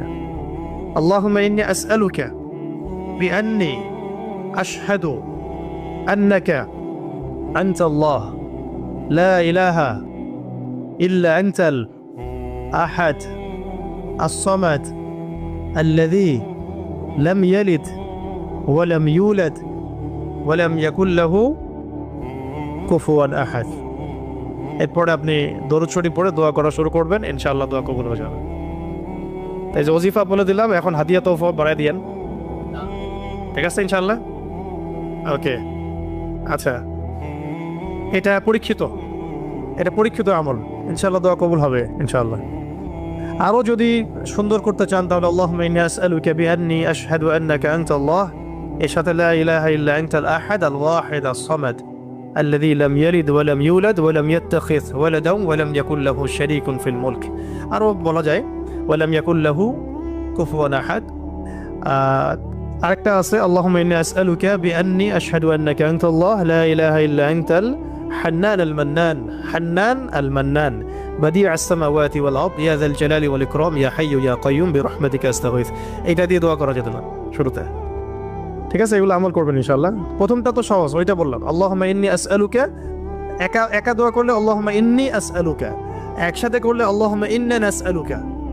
একা করলে আল্লাহুম্মা ইন্নী আসআলুকা, একসাথে করলে তখন আল্লাহুম্মা ইন্না নাসআলুকা বিআন্নী আশহাদু আন্নাকা আনতাল্লাহ লা ইলাহা ইল্লা আনতাল আহাদ আস-সামাদ আল্লাযী লাম ইয়ালিদ ওয়া লাম ইউলাদ ওয়া লাম ইয়াকুল লাহু কুফুয়ান আহাদ। এর অর্থ হচ্ছে, হে আল্লাহ, আমি এই ওসিলায় তোমার কাছে প্রার্থনা করছি আর কি, এটা জেনে আমি তোমার কাছে প্রার্থনা করছি, মানে এইটার দাবি দিয়ে আমি তোমার কাছে প্রার্থনা করছি যে তুমি এক, তুমি এক, তুমি অমুখাপেক্ষী, তুমি কাউকে জন্ম দাও নাই, কারো কাছ থেকে তুমি জন্ম নেও নাই, তোমার সমতুল্য কিছু নাই। এইটার ওসিলা দিয়ে আল্লাহ আমি তোমার কাছে প্রার্থনা করতেছি। এর চেয়ে বড় ওসিলা হয়? তাওহীদের চেয়ে বড় ওসিলা হয় না। এরপরে আরেকদিন আরেকটা চলো শেখাই দেব। এটা গেল ওই যে বললাম বেলাল রাদিয়াল্লাহু আনহুর অত্যাচারের পরে নাজিল হওয়ার পর আল্লাহ রাব্বুল আলামিন প্রথম জানাই দিলেন যে বলো আল্লাহ রাব্বুল আলামিন এক। এই এক দিয়ে কি হয়েছে, সমস্ত বহুত্ববাদীদের যে ধর্মবিশ্বাসের যে ভিত্তি এটাকে ভেঙে দেওয়া হয়েছে। ঠিক আছে। 2 নাম্বার হচ্ছে আল্লাহ পাক বললেন যে আল্লাহুস সামাদ, আল্লাহ অমুখাপেক্ষী। অমুখাপেক্ষী শব্দটাকে সালাফগণ, আসলাফগণ, আকাবেরগণ অনেকভাবে ব্যাখ্যা করেছেন। আমি একটু ওইটা পড়ে শোনাই, তাহলে আপনাদের জন্য সুবিধা হবে। অমুখাপেক্ষিতাকে ইমামগণ কয়েকভাবে ব্যাখ্যা করেছেন। যে আল্লাহুস সামাদ এটাকে কয়েকটা ভাগে ভাগ করা যায়। যেমন একটু মনে রাখবেন, যেমন আব্দুল্লাহ বিন আব্বাস রাদিয়াল্লাহু আনহু, হাসান বসরি ও সাইদ ইবনে জুবাইর রাহমাতুল্লাহি আলাইহি বলেছেন যে এর অর্থ হচ্ছে আল্লাহ পাক নির্ভীক, যার কোনো ভয় নাই। আল্লাহুস সামাদ মানে আল্লাহ পাক নির্ভীক, যার কোনো ভয় নাই। এমনিতে আমরা বাংলা বুঝলাম আল্লাহুস সামাদ মানে আল্লাহ পাক অমুখাপেক্ষী, মানে যার কাউকে প্রয়োজন নাই, সমস্ত সৃষ্টির তাকে প্রয়োজন, এবং তিনি সমস্ত সৃষ্টি থেকে অমুখাপেক্ষী, কোনো জরুরত নাই সৃষ্টির কাছে তার।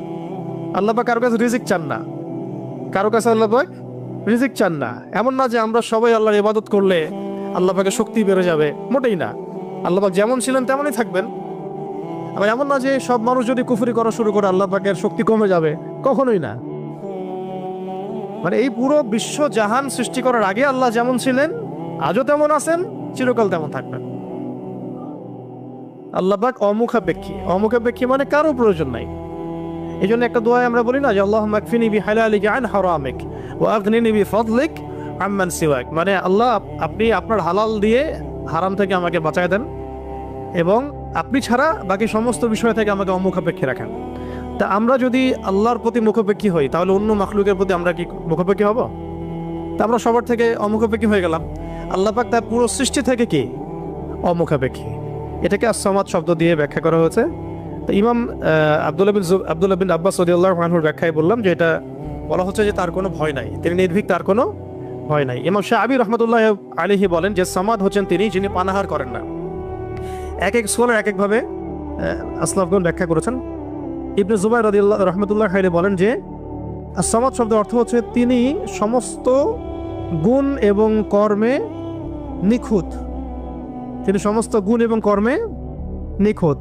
হযরত কাতাদা রাহমাতুল্লাহি আলাইহি বলেন যে সমগ্র সৃষ্টি জগৎ ধ্বংস হওয়ার পর যিনি বাকি থাকবেন তিনি হচ্ছেন আস-সামাদ।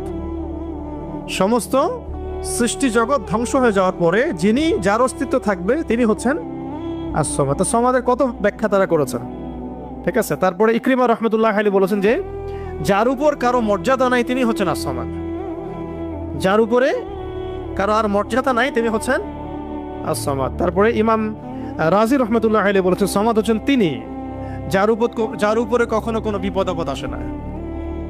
সামাদ হচ্ছেন তিনি যার উপরে কখনো কোনো বিপদ আপদ আসে না।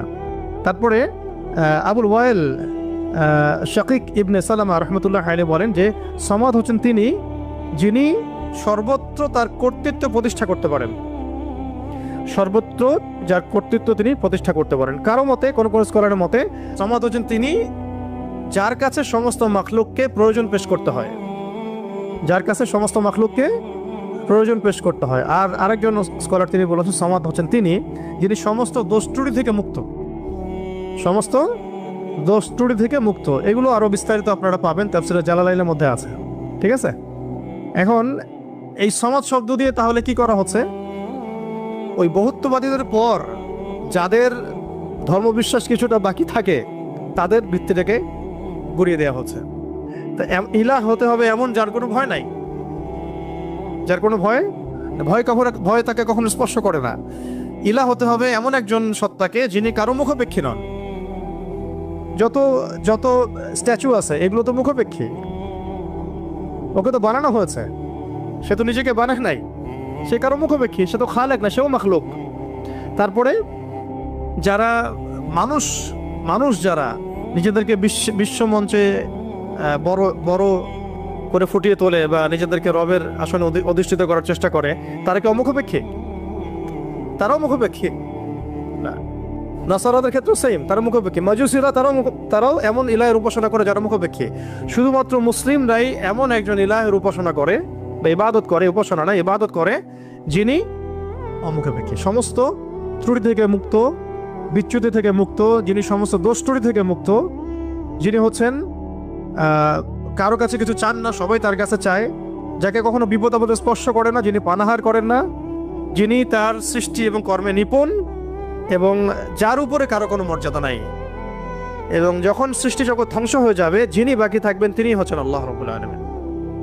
তো এখানে as-সামাদ শব্দের অনেক গভীর কথা আছে, ব্যাখ্যা আছে আর কি। এগুলো ইনশাল্লাহ আমরা আরো পরে আলোচনা, পরের সেশনে করবো ইনশাল্লাহ। আজকে আমরা একটু কোড আলোচনা করতেছি। 3 নম্বরে আল্লাহ রাব্বুল আলামিন বলেছেন যে, বলুন হে নবী যে আল্লাহ তিনি লাম ইয়ালিদ ওয়া লাম ইউলাদ। বলুন তো, সামনে কমন নেওয়া হয়েছে, কুল বলুন, বলুন আল্লাহ এক, আল্লাহুস সামাদ, আল্লাহ as-সামাদ, আল্লাহ অমুখাপেক্ষী। আপনি বলে দিন হে নবী যে লাম ইয়ালিদ ওয়া লাম ইউলাদ। লাম ইয়ালিদ তিনি জন্ম দেন নাই, লাম ইয়ালিদ মানে তিনি জন্ম দেন নাই। যারা আল্লাহর পুত্র সাব্যস্ত করে, কন্যা সাব্যস্ত করে, ওদের ধর্মবিশ্বাসের ভিত্তি ভেঙে দেওয়া হলো। লাম ইয়ালিদ তিনি জন্ম দেন নাই। তাই এমন একজন সত্তাকে আল্লাহ হতে হবে যিনি কাউকে জন্ম দেন না কখনো। আমরা এই দুনিয়াতে যা দেখছি সবকিছু কিন্তু জন্মিত বা জন্ম দিচ্ছে বা জন্মিত। মানুষের কথা বলেন, আপনি যে কোনো মাখলুকের কথা বলেন, এমনকি প্রকৃতির যে বিষয়গুলো আমরা দেখি এগুলো তো জন্মিত আর কি, মাখলুক, এগুলো কোনো না কোনো জায়গা থেকে আসছে। তো আল্লাহ রাব্বুল আলামিন হতে হলে এমন একজন সত্তা হতে হবে যিনি কাউকে জন্ম দেন নাই। ওয়ালাম ইউলাদ, এটা আরো কঠিন, এটা আরো কঠিন। কেউ জন্ম দেয় না সেটা একটা হতে পারে, একজন ধরেন মহিলা আছে জন্ম দেয় নাই সন্তান, সে তো কারো কাছ থেকে জন্মিত হয়েছে। দুইটা রাস্তাই বন্ধ করে দেওয়া হলো যে আল্লাহ হতে হবে এমন একজন সত্তাকে যিনি না জন্ম দিয়েছেন না কারো কাছ থেকে জন্ম নিয়েছেন। এটা আরো কঠিন, এবং এই কাঠিন্যের মধ্যে কোনো সত্তা পড়তে পারে না আল্লাহ ছাড়া। এই মানদণ্ডে আল্লাহ ছাড়া অন্য কোনো সত্তা কখনো পড়তে পারে না, যিনি জন্ম দেন নাই, কারো কাছ থেকে জন্ম নেন নাই। অনেকে প্রশ্ন করে যে, অনেকের মধ্যে ওয়াসওয়াসা আসে যে এই বিশ্বজাহান আল্লাহ সৃষ্টি করেছেন, আল্লাহকে কে সৃষ্টি করেছেন? নাউযুবিল্লাহি মিন যালিক। নবী সাল্লাল্লাহু আলাইহি ওয়াসাল্লাম বলেছেন, যখনই এমন কোনো চিন্তা আসবে, এই চিন্তা শয়তান ঢুকিয়ে দেয়, যখনই এমন কোনো চিন্তা আসবে সেজন্য পরে আউযু বিল্লাহি মিনাশ শাইতানির রাজিম, এবং ঈমান পাকাপোক্ত করার জন্য যেন পরে আমানতু বিল্লাহি ওয়া রুসুলিহি, আমানতু বিল্লাহি ওয়া রুসুলিহি, রুসুলিহি বহুবচন, আমানতু বিল্লাহি ওয়া রুসুলিহি। আল্লাহকে যদি কেউ জন্ম দিত বা আল্লাহ যদি কোনো জায়গা থেকে সৃষ্টি হতেন, তাহলে যে স্রষ্টা তিনি তো আল্লাহ হতেন, তাই না? আল্লাহ যদি নাউজুবিল্লাহ কারো কাছ থেকে সৃষ্টি হতেন তাহলে তো তিনি আল্লাহ হতেন না। এমন একজন সত্তাকে আল্লাহ হতে হবে যিনি সৃষ্টি নন, যাকে কেউ সৃষ্টি করে নাই, বরং তার কাজ সৃষ্টি করা। এটা তো আপনি কার্যকরণ তত্ত্ব থেকে বলছেন, এটা ফিলোসফিতে একটা তত্ত্ব আছে, কার্যকরণ তত্ত্ব। মানে তত্ত্বটা হচ্ছে এরকম, ইউনিভার্সিটিতে আমাদেরকে একটু পড়ানো হয়েছিল আর কি, যে প্রত্যেকটা কাজের পিছনে একটা কারণ থাকে। আসলে তাই, কিন্তু প্রত্যেকটা কাজের পিছনে একটা কারণ আসলেই থাকে। শয়তানের পিছনেও কোনো না কোনো কারণ তো আছে। কেন শয়তানি করতেছে, এটা কারণ তো আছে। প্রত্যেকটা কাজের পিছনে একটা কারণ থাকে। এই তত্ত্বটাকে তারা বলতো কার্যকরণ তত্ত্ব আর কি। তো এই তত্ত্ব থেকে তারা এই প্রশ্নটা উত্থাপন করেছে যে তাহলে আল্লাহকে কে সৃষ্টি করেছে? ঠিক আছে, এখানে এই তত্ত্বটা নিজেই তার দোষে ত্রুটিযুক্ত আর কি। আল্লাহকে যদি কেউ সৃষ্টি করে তাহলে তো সে আল্লাহ হবে, তাকে কেউ সৃষ্টি করলে সে আল্লাহ হবে, তাকে কেউ সৃষ্টি করলে সে আল্লাহ হবে। এইভাবে আপনি কোথায় গিয়ে শেষ করবেন? যেখানে আপনার চিন্তার জগৎ শেষ হবে সেখান থেকে আল্লাহ রাব্বুল আলামিন শুরু হবেন ইনশাআল্লাহ। ব্যাপারটা এরকম হয়। তো আল্লাহ রাব্বুল আলামিন কাউকে জন্ম দেন নাই, কারো কাছ থেকে জন্ম নেন নাই। তারপর সবশেষ, ওয়ালাম ইয়াকুল্লাহু কুফুয়ান আহাদ, ওয়ালাম ইয়াকুল্লাহু কুফুয়ান আহাদ। এটা এত কঠিন যে এটা মানে উতরে যাওয়ার মতো আসলে ক্ষমতা আল্লাহ ছাড়া কারোরই নাই, এটা অসম্ভব। ওয়ালাম ইয়াকুল্লাহু কুফুয়ান আহাদ, ওয়া মানে এবং, ওয়া মানে এবং, ইয়াকুন মানে হয়, লাহু মানে তার জন্যে, কুফুয়ান মানে সমকক্ষ বা সমতুল্য, আহাদুন মানে কেউই, এখানে আহাদুন মানে আসলে কেউই। ওয়া মানে এবং, লাম ইয়াকুন, ওয়ালাম ইয়াকুন এবং হয় না, লাম মানে না, লাম হচ্ছে অতীতকালে না বাচক বোঝায়, অতীতকালে না বাচক, এগুলো মনে রাখবেন।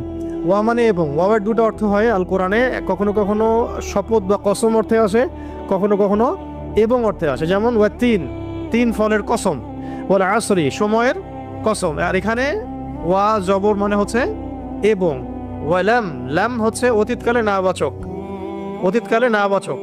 যেমন আমি কখনো বলিনি, আমি করিনি, আমি যাইনি, এগুলো বোঝাতে লাম শব্দ প্রয়োগ করা হয়। ঠিক আছে? ওয়ালাম ইয়াকুন, ইয়াকুন মানে হয়, লাম ইয়াকুন মানে হয় না, ওয়ালাম ইয়াকুন এবং হয় না, এবং হয় না, লাহু মানে তার জন্য, লাহু মানে তার জন্য বলতে এখানে আল্লাহর দিকে নিসবত করা হচ্ছে। ওয়ালাম ইয়াকুন লাহু, তার জন্য হয় না, কি হয় না? কুফুয়ান, মানে কুফু মানে কি? সমতুল্য, সমকক্ষ। অনেকে বলেন না বিয়ের ক্ষেত্রে কুফু দেখতে হয়, সমতুল্য, সমকক্ষ, সামঞ্জস্যতা। আহাদ কেউই, মানে তার সমতুল্য সমকক্ষ কেউ নাই, তার সমতুল্য সমকক্ষ কেউ নাই। এটা হচ্ছে আরো কঠিন, কারণ একজন ধরেন আহাদ উতরে আসলো, সমাদে গিয়ে শেষ হয়ে গেল। কেউ হয়তো বলছে লাম ইয়ালিদ ওয়া লাম ইউলাদ, এটাকে কোনোভাবে ব্যাখ্যা করছে, ধরেন কোনোভাবে উল্টাপাল্টা ব্যাখ্যা করছে, কিন্তু শেষে গিয়ে এসে কিন্তু আর আর পারবে না। ওয়ালাম ইয়াকুল্লাহু কুফুয়ান আহাদ, তার সমতুল্য কিছুই নাই। ধরেন আপনি বললেন যে এই মূর্তিটা নাউজুবিল্লাহ একটা দেবতা, কেউ বললো হয় কোনো মুশরিক, তার এই মূর্তি একটা না, এই মূর্তি আরো অনেক আছে, সামঞ্জস্য আছে। কেউ যদি বলে এই নক্ষত্রটা তার ইলাহ, নাউজুবিল্লাহ, এই নক্ষত্র একটা না, তার সামঞ্জস্য আরো আছে, সিমিলারিটিস আছে আর কি। ঠিক আছে? কেউ বললো যে অমুক নবীর সন্তান আল্লাহর পুত্র, নাউজুবিল্লাহ, এই নবীর সন্তান একজন না, আরো বহু নবী আছে তাদের সন্তান হয়েছে। তো এইরকমই ওয়ালাম ইয়াকুল্লাহু কুফুয়ান আহাদ হচ্ছে এমন একজন সত্তাকে আল্লাহ হতে হবে যার সাদৃশ্য কিছু নাই, লাইসা কামিথলিহি শাই, তার সমতুল্য, তার মতো কিছু নাই। অনেকে আল্লাহ পাকের এই যে হাত, আল্লাহ পাকের চেহারা, আল্লাহর হাসি, আল্লাহর ক্রোধ, এগুলোকে ব্যাখ্যা করতে গিয়ে আকীদার ক্ষেত্রে এমন এমন কিছু ব্যাখ্যা করেছে যেখানে আল্লাহ পাককে মাখলুকের সাথে সাদৃশ্য করে দেওয়া হয়েছে, এবং তারা আবার বলছে এটাই নাকি আহলুস সুন্নাহ ওয়াল জামাআর আকীদা। এটা একটা বাজে বিষয়, এটা একটা বাজে কথা। আল্লাহ রাব্বুল আলামিনের জাত এবং সিফত সম্পর্কে আমরা ইনশাআল্লাহ আরেকদিন বিস্তারিত কথা বলবো। ঠিক আছে? এতটুকু বলছি এখন যে আল্লাহ, তার মতো কোনো কিছুই নাই। যেখানে আল্লাহ পাক বলেছেন তার চেহারা, এটা চেহারার অর্থ ইশারা কি সেটা আল্লাহ পাক জানেন। ওটা আমি যদি এখন মনে করতে যাই যে এটা এরকম চেহারা, চোখ নাক মুখ কানওয়ালা, তো এটা শিরক হয়ে যাবে তো আর কি। আল্লাহ পাক কোনো মাখলুকের সাদৃশ্য না, ওয়ালাম ইয়াকুল্লাহু কুফুয়ান আহাদ, লাইসা কামিথলিহি শাই, তার মতো কিছু নাই। ঠিক আছে? তো আল্লাহকে কোনোভাবেই এরকম কোনো ব্যাখ্যার মধ্যে আনা যাবে না। যেমন অনেকে বলেন না যে আল্লাহ পাক কোথায় আছে। তো এখন আপনি প্রশ্ন করলেন যে আল্লাহ রাব্বুল আলামিন কোথায় আছে, তো কেউ বলছে আরশের উপরে আছে, আরশের। তো আল্লাহ পাকের ক্ষেত্রে এমন দিক সাব্যস্ত করা যাবে না, উপরে নিচে ডানে বামে, এভাবে না। এটা ইস্তেওয়ার অর্থ কি, সেটা আল্লাহ পাক যেভাবে বলেছেন ওইটুকুতে চুপ থাকা আর কি, ব্যাখ্যা করতে না যাওয়া আর কি, ব্যাখ্যা করতে না যাওয়া। এমনকি আল্লাহ পাক আর রহমান আর রহিম, এটাকে এইভাবে ব্যাখ্যা করা যাবে না যে কেমন রহমান, আমাদের মতো রহমান, আমাদের মতো দয়াময় কি?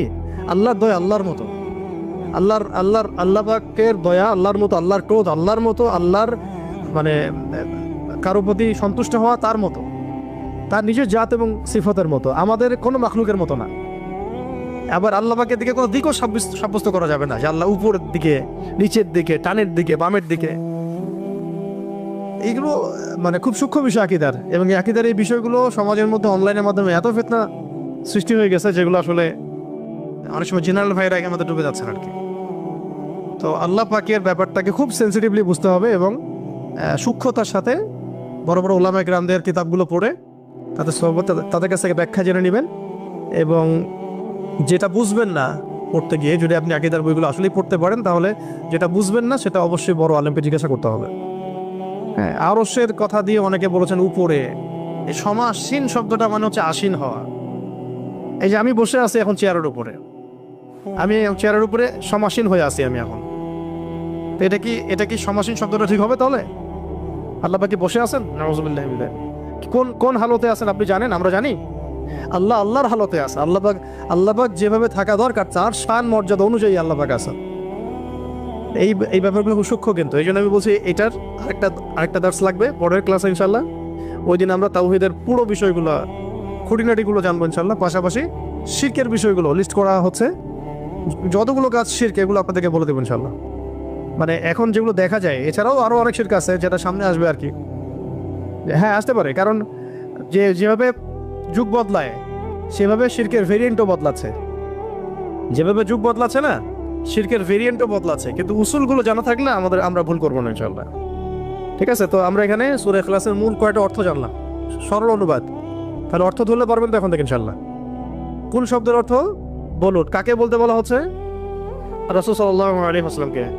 কেন বলতে বলা হচ্ছে? কারণ কাফেররা জিজ্ঞাসা করেছে আল্লাহ কেমন, তোমার আল্লাহ কেমন, প্রকৃতি জিজ্ঞাসা করছে, আল্লাহ পাক সম্পর্কে জানতে চেয়েছে। আল্লাহ পাকের ডেফিনেশন কোন সূরা আছে? ইখলাস। এই সূরাকে বলা হয় তাওহীদের সূরা, একনিষ্ঠতা। ঠিক আছে, খালেস তাওহীদ। এবং কোরআনের যে 3টা ভাগের কথা বললাম, 3 ভাগের 1 ভাগই হচ্ছে তাওহীদ। এই কারণে এই সূরাকে আল কোরআনের 3 ভাগের 1 ভাগ বলা।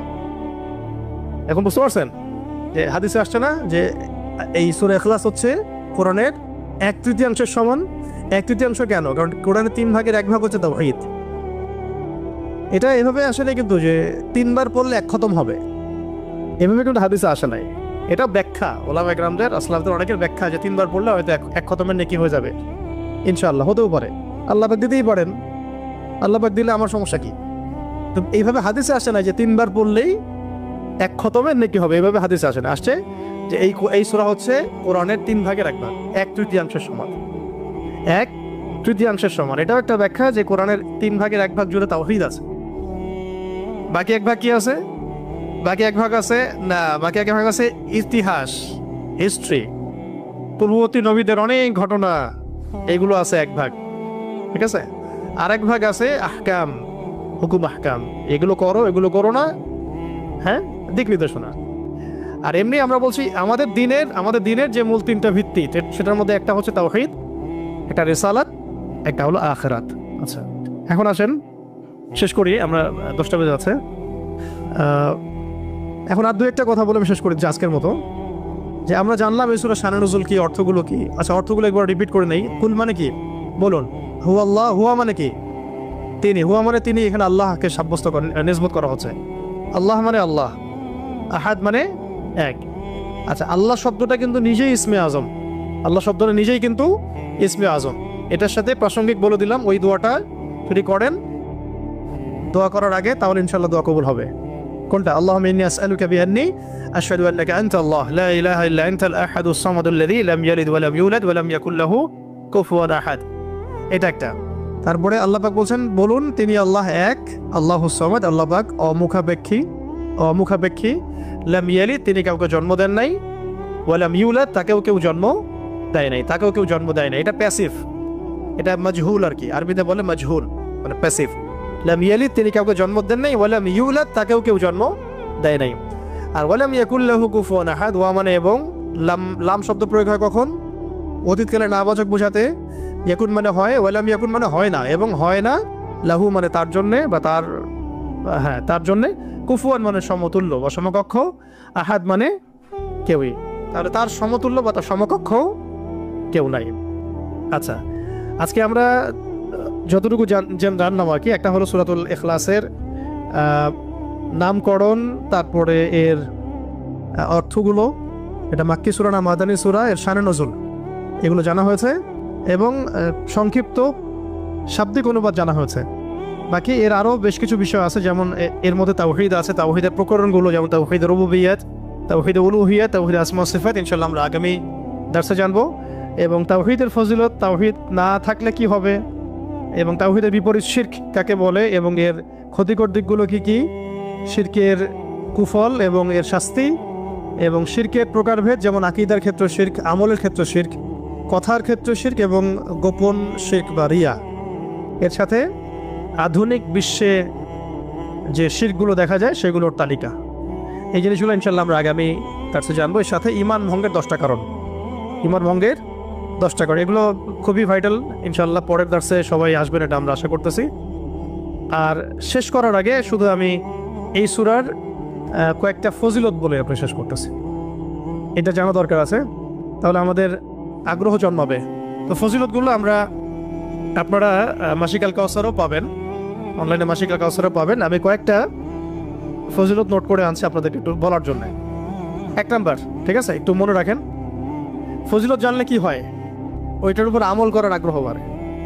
এটা যখন পড়ছিলাম আমার নিজেরই মনে হচ্ছিল যে আহা, এত সহজ একটা আমল আমরা কেন করি না। এবং আপনাদের জন্য ফজিলত কালেক্ট করতে গিয়ে আমি একটা ফজিলত পেয়েছি আজকে, যেটা আমি আগে কখনোই জানতাম না। তো কয়েকটা ফজিলত একটা শুনি। 1 নাম্বার, এক ব্যক্তি জনৈক সাহাবীকে দেখলেন, রেফারেন্সগুলো দেয়া আছে, এটা সহিহ বুখারী, আবু দাউদে আসছে, নাসাইতে আসছে। এক ব্যক্তি জনৈক সাহাবীকে দেখলেন যে তিনি প্রত্যেক নামাজেই সূরা ইখলাস পড়েন, প্রত্যেক নামাজে সূরা ইখলাস পড়েন, মানে তাকে ইম্মতের দায়িত্ব দেওয়া হয়েছে। প্রত্যেকটা রাকাতে তিনি যখন সূরা ফাতিহা শেষ করেন সূরা ইখলাস পড়েন, তারপরে অন্য কিরাত করেন। এটা কি ইউনিক না? কখনো দেখেছেন এমন কোন ইমামকে? তো উনি এটা পড়েন। তো এই বিষয়টা তাকে বলা হলো যে আপনি এটা কেন করেন, আপনি এটা বন্ধ করেন, মাঝে মাঝে পড়েন, পরামর্শ দেওয়া হচ্ছে। তিনি বলছেন না, আমি বন্ধ করবো না। তো এমন অবস্থা হয়েছে যে কেসটা রাসূল সাল্লাল্লাহু আলাইহি ওয়াসাল্লামের দরবার পর্যন্ত পৌঁছেছে। ইয়া রাসূলুল্লাহ, আপনার যে ইমাম আপনি দিয়েছেন সেই ইমাম তো এরকম করে, প্রত্যেক রাকাতেই সূরা ইখলাস পড়ে। এখন নবী সাল্লাল্লাহু আলাইহি ওয়াসাল্লাম এর কাছে যখন এই বিষয়টা আসলো, তখন তিনি জিজ্ঞাসা করলেন যে সূরা ইখলাস তুমি প্রত্যেক রাকাতে কেন করো? তিনি বললেন যে আমি এই সূরাটাকে ইয়া রাসূলুল্লাহ ভালোবাসি, আমি এই সূরাটাকে ভালোবাসি। তখন নবী সাল্লাল্লাহু আলাইহি ওয়াসাল্লাম বলেছিলেন যে এই সূরার প্রতি ভালোবাসা তোমাকে জান্নাতে প্রবেশ করাবে। আচ্ছা, এটা গেল একটা। বলে এই সূরাকে ভালোবাসতে হবে, এই সূরাকে ভালোবাসতে হবে। আচ্ছা, কেন তিনি সূরাটাকে ভালোবাসতেন এটারও ব্যাখ্যায় হাদিসে আরো ব্যাখ্যা আসছে, যে বলা হচ্ছে তিনি এই সূরাটাকে ভালোবাসতেন এই কারণে যে এখানে আল্লাহ পাকের তাওহীদ আছে, এখানে আল্লাহ পাকের তাওহীদ আছে। তো আল্লাহ পাকের তাওহীদকে যে ভালোবাসবে, তাওহীদকে ধারণ করবে, তাওহীদ প্রসার এবং প্রতিষ্ঠার জন্য কাজ করবে, তার বর্তমান কি হইতে পারে তা আপনি চিন্তা করেন। তো তাওহীদ নিয়ে আলোচনা আমরা পরে দর্শে ইনশাআল্লাহ আসবো, ঠিক আছে? ওকে। আরেকটা বর্ণনা আসছে যে নবী সাল্লাল্লাহু আলাইহি ওয়াসাল্লাম একবার সব সাহাবীদেরকে, আশেপাশে যারা ছিলেন ওই সময়, সবাইকে জড়ো করলেন। তো তারা মনে করলেন যে খুব গুরুত্বপূর্ণ একটা হয়তো বড় কোনো নির্দেশনা আসবে। তো নবী সাল্লাল্লাহু আলাইহি ওয়াসাল্লাম সবাইকে জড়ো করে বললেন যে আমি তোমাদের সবাইকে আল কোরআনের 3 ভাগের 1 ভাগ তেলাওয়াত করে শোনাবো। নবীজি বললেন সাল্লাল্লাহু আলাইহি ওয়াসাল্লাম, আমি তোমাদের সবাইকে আল কোরআনের 3 ভাগের পুরো 1 ভাগ তেলাওয়াত করে শোনাবো, সবাই এদিকে আসো, কাছে আসো। সবাই জড়ো হলেন। তা নবী সাল্লাল্লাহু আলাইহি ওয়াসাল্লাম পড়লেন যে বিসমিল্লাহির রহমানির রহিম, কুল হুয়াল্লাহু আহাদ, আল্লাহুস সামাদ, লাম ইয়ালিদ ওয়া লাম ইউলাদ ওয়া লাম ইয়াকুল লাহু কুফুয়ান আহাদ। তো এটা বলে তিনি কিন্তু ভিতরে চলে গেছেন বাসায়, সাহাবীরা দাঁড়াই আছে, যে সম্ভবত কোনো জরুরত হয়েছে আমাদের নবীজির, হয়তো আবার আসবেন, এসে আবার বলবেন। এসে তিনি বলছেন এটা হচ্ছে কোরআনের 3 ভাগের 1 ভাগ, এটা হচ্ছে কোরআনের 3 ভাগের 1 ভাগ। সুবহানাল্লাহ, সুবহানাল্লাহ। 3 ভাগের 1 ভাগের তো একটা ব্যাখ্যা আমি বললাম। এছাড়া এমনও যে 3 ভাগের 1 ভাগে তাওহীদের পুরো ফজিলত, তেলাওয়াতের নেকি আল্লাহ পাক দিয়ে দিতে পারেন ইনশাআল্লাহ। এখান থেকে অনেক স্কলার ব্যাখ্যা করেছেন যে 3 বার পড়লে 1 খতমের নেকি হবে। তো এইভাবে সরাসরি হাদিসে আসে নাই। আচ্ছা, আরেকদিন 3 নম্বর হাদিস, নবী সাল্লাল্লাহু আলাইহি ওয়াসাল্লাম বললেন, এটা হাদিসে আসছে আবু সাঈদ খুদরি রাদিয়াল্লাহু আনহু থেকে, তিনি বললেন যে তোমরা কি প্রত্যেক রাতের বেলা এটা পড়তে বলা হচ্ছে, তোমরা কি প্রত্যেক রাতে কোরআনের 1/3 তেলাওয়াত করতে পারো না? তোমরা কি প্রত্যেক রাতে আল কোরআনের 1/3 তেলাওয়াত করতে পারো না? তো সাহাবীরা বললেন ইয়া রাসূলুল্লাহ, বিষয়টা তো অনেক কঠিন মনে হচ্ছে। তখন নবী সাল্লাল্লাহু আলাইহি ওয়াসাল্লাম বলেন না, এটা সহজ, আমলটা সহজ, কারণ সূরা ইখলাসই হচ্ছে কোরআনের 1/3। সূরা ইখলাস হচ্ছে আল কোরআনের 1/3। এরকম সাহাবীগণ অন্য বর্ণনায় বলেছেন যে ইয়া রাসূলুল্লাহ, আমরা তো দুর্বল, আমরা প্রতি রাতে 1/3 কেমন করে তেলাওয়াত করব? তো নবীজি বললেন যে বলো, কুল হুয়াল্লাহু আহাদ, আল্লাহুস সামাদ, লাম ইয়ালিদ ওয়া লাম ইউলাদ ওয়া লাম ইয়াকুল লাহু কুফুয়ান আহাদ। আচ্ছা, একটা বর্ণনায় তিনি বলছেন, আমি বললাম আল্লাহ তাআলা পুরো কোরআনকে 3 ভাগে ভাগ করেছেন, এর মধ্যে সূরা ইখলাসটাই 3 ভাগের 1 ভাগ। সূরা ইখলাসটা হচ্ছে 3 ভাগের 1 ভাগ। আচ্ছা, তো এরকম বেশ কিছু বর্ণনা আছে মানে সিমিলার, কি ওটা আমি রিপিট করছি না। তবে আমি যে কয়েকটা বলতে চাচ্ছিলাম সেটা হলো যে এটা 4 নাম্বারটা, এটা ভালো করে শোনেন, খুব ভালো করে শোনেন। একবার নবী করিম সাল্লাল্লাহু আলাইহি ওয়াসাল্লাম একটা সফরে ছিলেন এবং সফরে তো অনেক ঘটনাই ঘটে। এক পর্যায়ে জনৈক সাহাবীকে তিনি শুনলেন তিলাওয়াত করছেন কুল ইয়া আইয়ুহাল কাফিরুন। কোন সূরা? সূরা কাফিরুন তেলাওয়াত করছেন, কুল ইয়া আইয়ুহাল কাফিরুন। তিনি শুনলেন এক সাহাবী তেলাওয়াত করছেন। এটা শোনার পরে তিনি বললেন যে সে শিরক থেকে পবিত্র হয়ে গেছে, এই জন্য একটা বর্ণনা আসছে রাতের বেলা সূরা কাফিরুন পড়লে আল্লাহ পাক তাকে শিরক থেকে হেফাজত করবেন ইনশাআল্লাহ। আর আরেকজনকে তিনি পড়তে শুনলেন কুল হুয়াল্লাহু আহাদ। একজন পড়ছিল সূরা কাফিরুন, আরেকজন সাহাবী পড়ছিলেন সূরা ইখলাস। তখন নবীজি বললেন তাকে মাফ করে দেওয়া হয়েছে, সুবহানাল্লাহ, সুবহানাল্লাহ। আরেকটু আগে যে বর্ণনা বলেছে ওইটা এখানেও আছে, যে ইমাম আনাস রাদিয়াল্লাহু আনহু থেকে একটা বর্ণনা আসছে যে আনসারী একজন সাহাবী ছিলেন, মসজিদে কুবা ইমামতি করতেন। যখনই তাকে ইমামতি করতে দেওয়া হতো তিনি সূরা ফাতিহার সাথে অন্য সূরা মিলিয়ে সূরা ইখলাস পড়তেন। তো এই বিষয়টা রাসূল সাল্লাল্লাহু আলাইহি ওয়াসাল্লামের কাছে যায় এবং তিনি বলেন যে তুমি এই কাজটা কেন করো, আবশ্যিকভাবে এটা করার কারণ কি? তিনি বলেছিলেন যে উহিব্বুহা ইয়া রাসূলুল্লাহ, আমি এই সূরাটাকে আমি ভালোবাসি। তখন নবী সাল্লাল্লাহু আলাইহি ওয়াসাল্লাম বলেছিলেন যে এই সূরার প্রতি ভালোবাসা, যে হুব্বুকা ইয়াহা আদখালাকাল জান্নাহ, এই সূরার প্রতি যে ভালোবাসাটা, এই ভালোবাসাই তোমাকে জান্নাতে প্রবেশ করাবে ইনশাআল্লাহ। এটা একটা বর্ণনা আসছে। এরকম আরো সিমিলার বর্ণনা আছে। আরেকদিন আবু হুরায়রা রাদিয়াল্লাহু আনহু তিনি বলছেন যে আমি রাসূল সাল্লাল্লাহু আলাইহি ওয়াসাল্লামের কাছে বসেছিলাম, এমন সময় এক ব্যক্তি সূরা ইখলাস তেলাওয়াত করা শুরু করলো। তখন নবী সাল্লাল্লাহু আলাইহি ওয়াসাল্লাম বলেন যে ওয়াজাবাত, কি বললেন? ওয়াজাবাত, ওয়াজিব হয়ে গেছে। ওয়াজাবাত মানে ওয়াজিব হয়ে গেছে, ওয়াজাবাত মানে ওয়াজিব হয়ে গেছে। আমি জিজ্ঞাসা করলাম ইয়া রাসূলুল্লাহ কি ওয়াজিব হয়ে গেছে, কি ওয়াজিব হয়ে গেল? তিনি বললেন যে আল জান্নাহ, জান্নাত ওয়াজিব হয়ে গেছে, এই ব্যক্তির উপর জান্নাত ওয়াজিব হয়ে গেছে। আরেকজন সাহাবী এসেছিলেন নবী সাল্লাল্লাহু আলাইহি ওয়াসাল্লামের কাছে, এসে বলেছিলেন যে আমার এক ভাই আছে, মানে মুমিন ভাই, আমার এক ভাই আছে, উনিও সাহাবী, তো তিনি সূরা ইখলাসকে খুব ভালোবাসেন। তো নবীজি বললেন তাকে জানিয়ে দাও, তোমার ভাইকে জানিয়ে দাও যে এই সূরার প্রতি ভালোবাসার কারণে তাকে জান্নাতের সুসংবাদ দান করো। তাকে জানিয়ে দাও যে এই সূরার প্রতি ভালোবাসার কারণে তাকে জান্নাতের সুসংবাদ দেয়া হচ্ছে। আচ্ছা, আরেকটা, এই দুটো শেষ, চলো।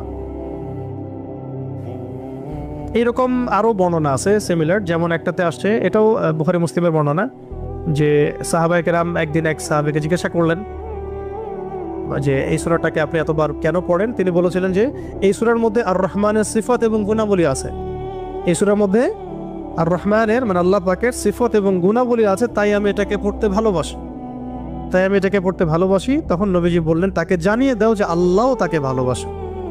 মানে এক এক জায়গায় এক একভাবে শব্দ এক্সট্রা আসছে আর কি। কোনো জায়গায় বলা হচ্ছে তার জন্য জান্নাত ওয়াজিব হয়ে গেছে, কোনো বর্ণনা আসছে যে তাকে জানায় দাও যে আল্লাহ তাকে ভালোবাসেন, কোনো বর্ণনা আসছে তাকে জানায় দাও যে তাকে জান্নাতের সুসংবাদ দান করো।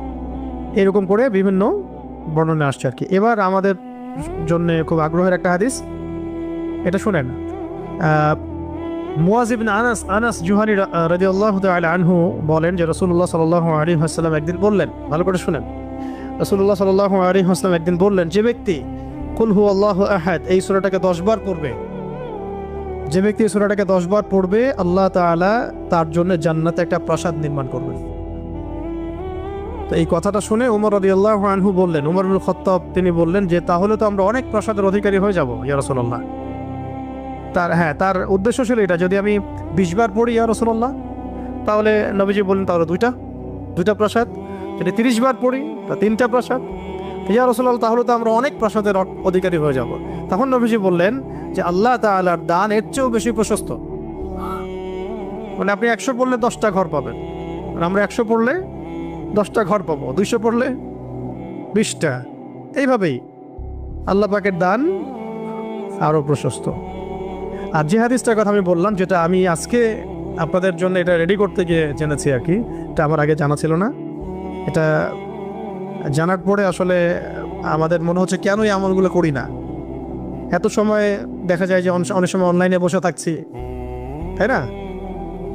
অনেক সময় এমনি বসে আছি টিকিট ছাড়া, তো গাড়িতে যাওয়া আসা হচ্ছে, ওই সময় বসে আছি, কোনো কাজ নাই, এমন হয় অনেক সময় হয় না? কেন আমরা এই সময়গুলো কাজে লাগাই না? এই লাস্ট হাদিস, একজন সাহাবী ছিলেন যার নাম মুয়াবিয়া ইবনে মুয়াবিয়া, মুয়াবিয়া বিন মুয়াবিয়া আল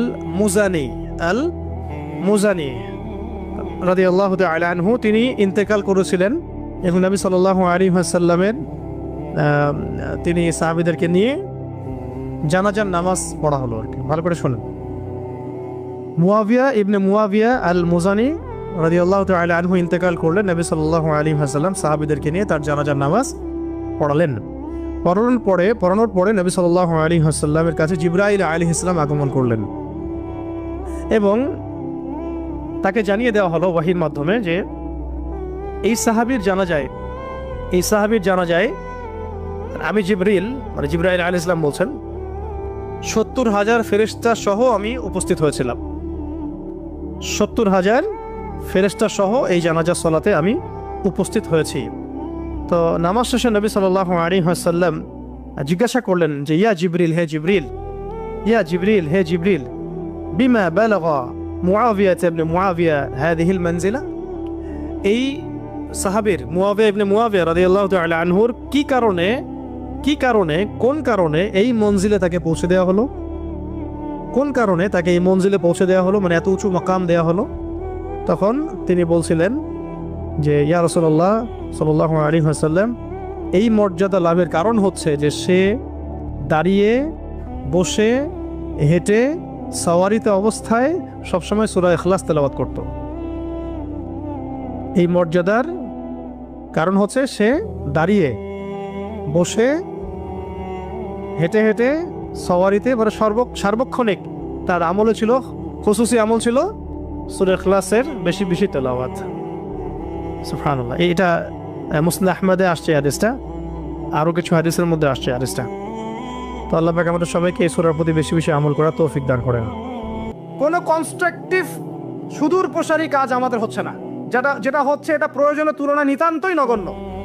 এই কারণে আমাদের আমরা যারা বুঝি, যাদের মধ্যে ইসলামের চেতনা আছে, ইসলামকে ভালোবাসি, আমরা যারা চাই দিন এগিয়ে যাক, আমাদের কনস্ট্রাকটিভ কাজ করতে হবে, মানে সুদূর প্রসারী কাজ করতে হবে।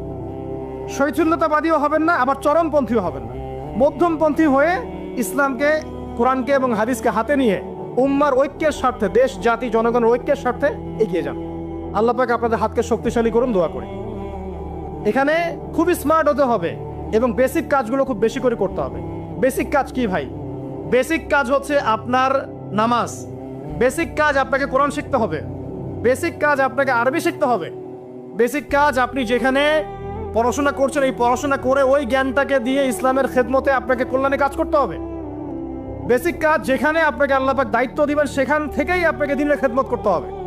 ডক্টর হন, দ্বীনের খেদমত করেন। ইঞ্জিনিয়ার হন, দ্বীনের খেদমত করেন।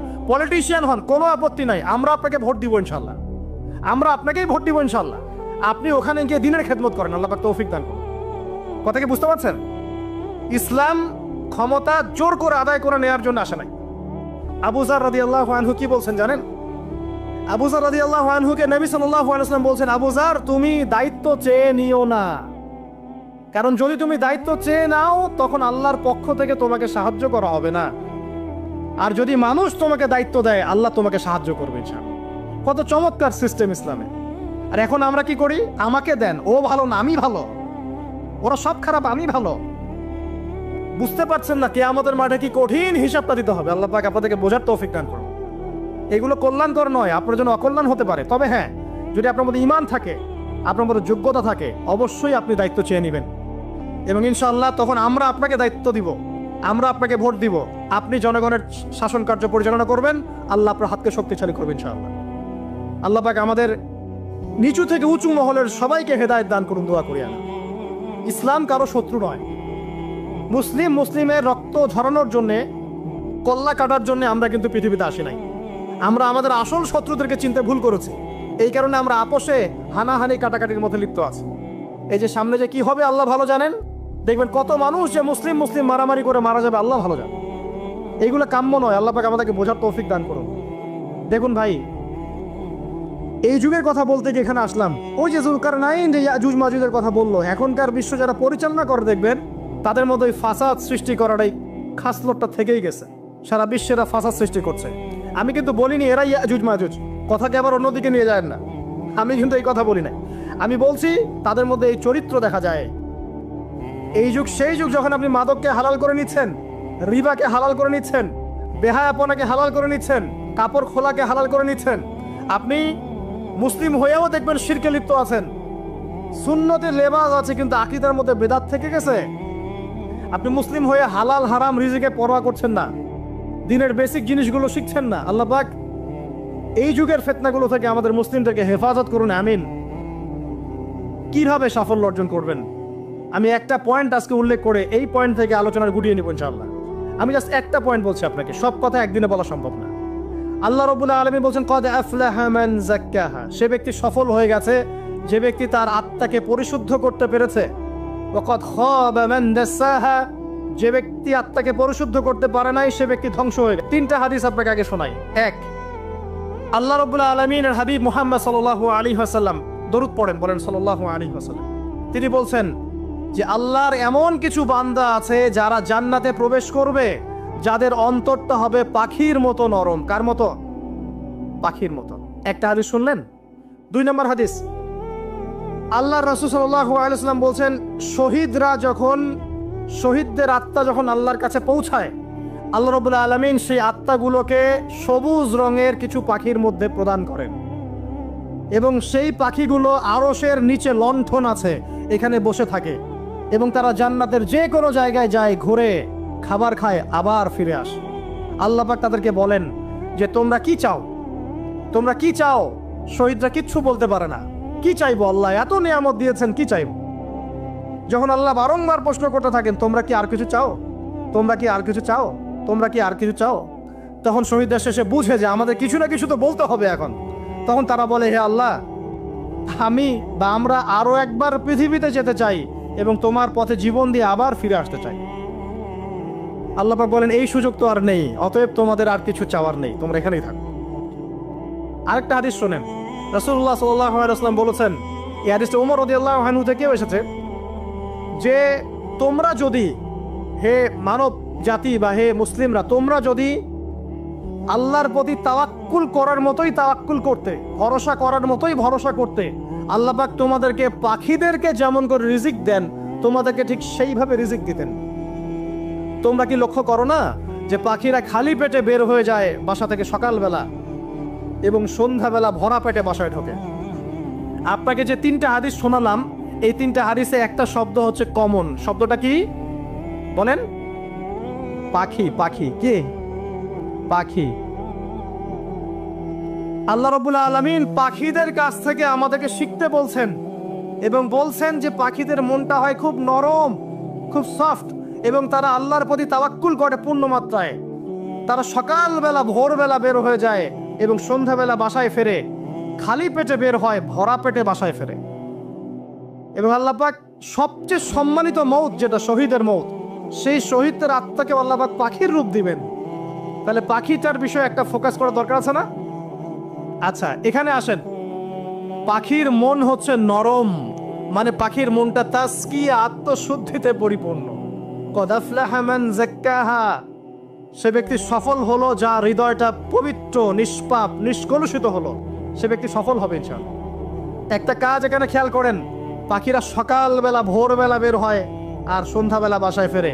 এখনকার মুসলিমদেরকে দেখবেন দুপুরবেলা ওঠে, রাত 3টায় ঘুমায়। কথা কি বুঝেন নাই?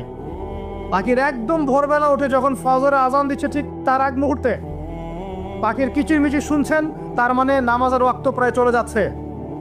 তার মানে তার আল্লাহ পাকের হুকুমের সাথেই জেগে ওঠে, সূর্য ডুবে তারা ডুবে যায়।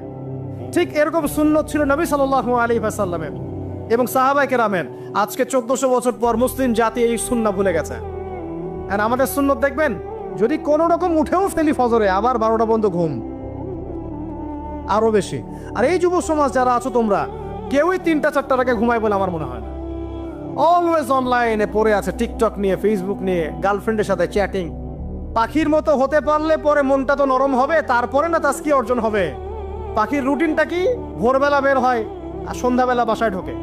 অতএব আমরা যদি রাসূলুল্লাহ সাল্লাল্লাহু আলাইহি ওয়াসাল্লামের সুন্নাহ মতো ওই ভোরবেলা উঠতে পারি আর আর্লি নাইট ঘুমিয়ে যেতে পারি এবং সারাদিন যদি রাসূলের সুন্নাহগুলোর উপর আমল করতে পারি, তাস্কিয়া অর্জন হবে ইনশাআল্লাহ। কথা বুঝতে পারছেন? 2, পাখির মতো নরম মন লাগবে। এখনকার আমরা যারা বেঁচে আছি আমাদের মনগুলো কঠিন। কেমন কঠিন? পাথরের মতো কঠিন। আমরা যখন দেখি একটা মাইয়েতকে নিয়ে যাওয়া হচ্ছে জানাজায়, আমাদের কোনো ফিলিংস কাজ করে না। জানাজায় যাচ্ছে, জানাজায় দাঁড়িয়ে মোবাইলটা টিপাটিপি করছে। জানাজার সাথে চলছে, কোনো ফিকির নাই যে এই জানাজা আমার হবে কালকে, ওই মোবাইল টিপাটিপি করছে। আমি এমনও দেখেছি, দাফন করা হলো মাইয়াতকে, দাফন করার পরে চারপাশে মানুষজন জড়ো হয়ে গল্প করছে, ভাই আপনার ওই জমিটার কি খবর, আপনার ওইটার কি খবর, বিজনেস কেমন চলছে, চাকরির কি অবস্থা। এই যে মাইয়াতকে পাশে দাফন করলো, কোনো ফিলিংস নাই, কোনো ফিলিংস নাই। আমি আত্মশুদ্ধির কথা বলছি। আত্মশুদ্ধির জন্য আপনার মনটাকে পাখির মতো সফট নরম করতে হবে। যখন আপনি সফট নরম করবেন এবং আত্মশুদ্ধি অর্জন করবেন, তখন 2 ডানা মেলে আপনি আকাশে উঠতে পারবেন ইনশাআল্লাহ। আত্মশুদ্ধি অর্জন না করতে পারলে ডানা কেটে পড়ে যাবে, তখন আর আকাশে উঠতে পারবেন না। কোন আকাশে? ওই যে শহীদের রূহ যে আকাশে চলে গেছে, ওই আকাশ। অতএব মন কেন কঠিন হলো প্রিয় ভাই? 1 নাম্বার কারণ, আমরা শিরকের পাপে লিপ্ত আছি। 1 নাম্বার, শিরকের পাপে লিপ্ত থাকা অবস্থায় মুসলিমদের মনটা কঠিন হয়ে গেছে। আপনি কি মনে করছেন আমরা শিরক করি না? মুসলিমরাও কবর পূজা করে, দেখবেন মুসলিমরাও দেখবেন অনেক ক্ষেত্রে মাজার পূজা করছে। আমি বলিনি যে অলিয়া উলিয়ার মাজার জিয়ারত করা যাবে না, আমি কথা বলছি না, কিন্তু আপনি মৃত মানুষের কাছে আপনার ভালো মন্দ চাইতে পারেন না। কথা বুঝতে পারেন না? আমরা অবশ্যই অলিয়া উলিয়াদের কবর জিয়ারত করব। এটা আপনাকে মৃত্যুর কথা স্মরণ করাবে, তাদের একটা রব আছে যেটাকে আমরা প্রভাব বলি, এটা আপনার মধ্যে আসবে। আমরা অবশ্যই জিয়ারত করব। জিয়ারত করতে বলেছেন নবী সাল্লাল্লাহু আলাইহি ওয়াসাল্লাম, কারণ এটা আপনাকে পরকালের কথা কি করবে? স্মরণ করাবে। ওমরা করতে যান, আল্লাহ পাক সবাইকে তৌফিক দান করুন ওমরা হজ করার এবং বড় হজ করার, আমি দোয়া করি। ওখানে সবচেয়ে সেরা যে দৃশ্যগুলো দেখা যায় তার মধ্যে একটা রাসূলুল্লাহ সাল্লাল্লাহু আলাইহি ওয়াসাল্লামের রওজা। ওখানে গেলে চোখের পানি ঝরে না এমন কোনো মুসলিম নাই, আছে? নাই। আরেকটা সবচেয়ে মন নরম করা একটা দৃশ্য হচ্ছে জান্নাতুল বাকি, যেটা আমরা বাকিউল গারকাত বলি, যেখানে আপনি দেখবেন সাহাবায়ে কেরাম রাদিয়াল্লাহু আনহুমের কবর, যতদূর চোখ যায় তাদের কবর। কবরের কোনো মাজার নাই, সেখানে কোনো তাওয়াফ হচ্ছে না কবরকে কেন্দ্র করে, সেখানে কবরে কেউ ফুল চড়াচ্ছে না, একটা ছোট্ট পাথর দেখা যায়, খেলার কিছু না। পৃথিবীর সবচেয়ে শ্রেষ্ঠ মানুষগুলো সেখানে শুয়ে আছেন। ওখানে গিয়ে দাঁড়াবেন, দেখবেন নিজেকে তুচ্ছ বলে মনে হবে আমি এই পৃথিবীতে আর কি করছি। সেরা মানুষগুলোই মাটির নিচে, আমি এখানে কি করছি? তো দেখুন প্রিয় ভাইরা, অবশ্যই অলিয়া উলিয়াদের কবর জিয়ারত করবেন, কিন্তু মৃত ব্যক্তি আপনার কল্যাণ করতে পারবে? অকল্যাণ করতে পারবে? হ্যাঁ, তারা আল্লাহর কাছে সুপারিশ করতে পারবে আল্লাহ পাক যখন তাদেরকে অনুমতি দিবেন। তারপরে আল্লাহ পাক যখন অনুমতি দিবেন, তখন নবী সাল্লাল্লাহু আলাইহি ওয়াসাল্লাম সুপারিশ করবেন, অলিয়া উলিয়াগণ করবেন, আলেম ওলামা করবেন, শহীদগণ করবেন, হাফেজে কোরআন করবে, অনেকেই করবেন ইনশাআল্লাহ। আল্লাহ পাক আমাদের তাকদীরে এইসব সুপারিশ নসিব করুন বলি না আমি। মুসলিমরা আজকে শিরিক করছে অনেক ক্ষেত্রেই। দেখবেন হাতে একটা এই যে বালা পরে আছে, খুলে না। কেন খুলেন না ভাই? বলে যে এটা খুললে যদি রোগ হয়। রোগ দেওয়ার মালিক কে? ওই বালা না আল্লাহ? এই যে আপনার বিশ্বাস জন্মে নিয়েছে, এই যে বিশ্বাসটা জন্মিয়েছে আপনার হাতের উপরে, এই বালার উপরে, এটাই শিরক, এটাই শিরক। যদি আপনি বিশ্বাস করেন যে এটা হাতে থাকলে আপনি সুস্থ থাকবেন, হাত থেকে খুলে পড়ে গেলে আপনি আর বাঁচবেন না, এই যে কল্যাণ অকল্যাণের মালিক আপনি কাকে করলেন? ওই বালাকে করেছেন, আল্লাহকে করেন নাই। এখানে শিরক হয়ে গেছে, খুবই সূক্ষ্ম শিরক। আপনি নামাজ পড়ছেন মনে করেন, এখন কিছু মানুষ আসলো, এখন দেখছেন যে হুজুর তো আমার নামাজ দেখছে, নামাজটা খুব সুন্দর করে পড়ার চেষ্টা করলেন, লম্বা নামাজ, সেজদা গিয়ে আর উঠছেন না, খুব সুন্দর নামাজ পড়ছেন। এই যে মানুষকে দেখানোর জন্য নামাজটা পড়ছেন, এটা শিরক। এটা কি? এটাও শিরক। এই যে গণক বসে আছে রাস্তার পাশে, দেখবেন টিয়া পাখি নিয়ে, তারপরে যে কাগজ নিয়ে আসেন ভাই ভাগ্য পরীক্ষা করে দেই। আরে ভাই, তুমি যদি মানুষের ভাগ্যই পরীক্ষা করতে পারবা তো তুমি রাস্তার পাশে কেন? তোমার ভাগ্য কেউ পরীক্ষা করেনি কখনো? এতটুকু কমন সেন্স আমাদের নাই? ও যদি আমার ভালো মন্দ করতে পারে বা ভবিষ্যৎ বলতে পারে, তাহলে ও রাস্তার পাশে বসে আছে কিছু? ওর তো প্রাইম মিনিস্টার হওয়ার কথা, এখন ওর তো ইলেকশন করার কথা।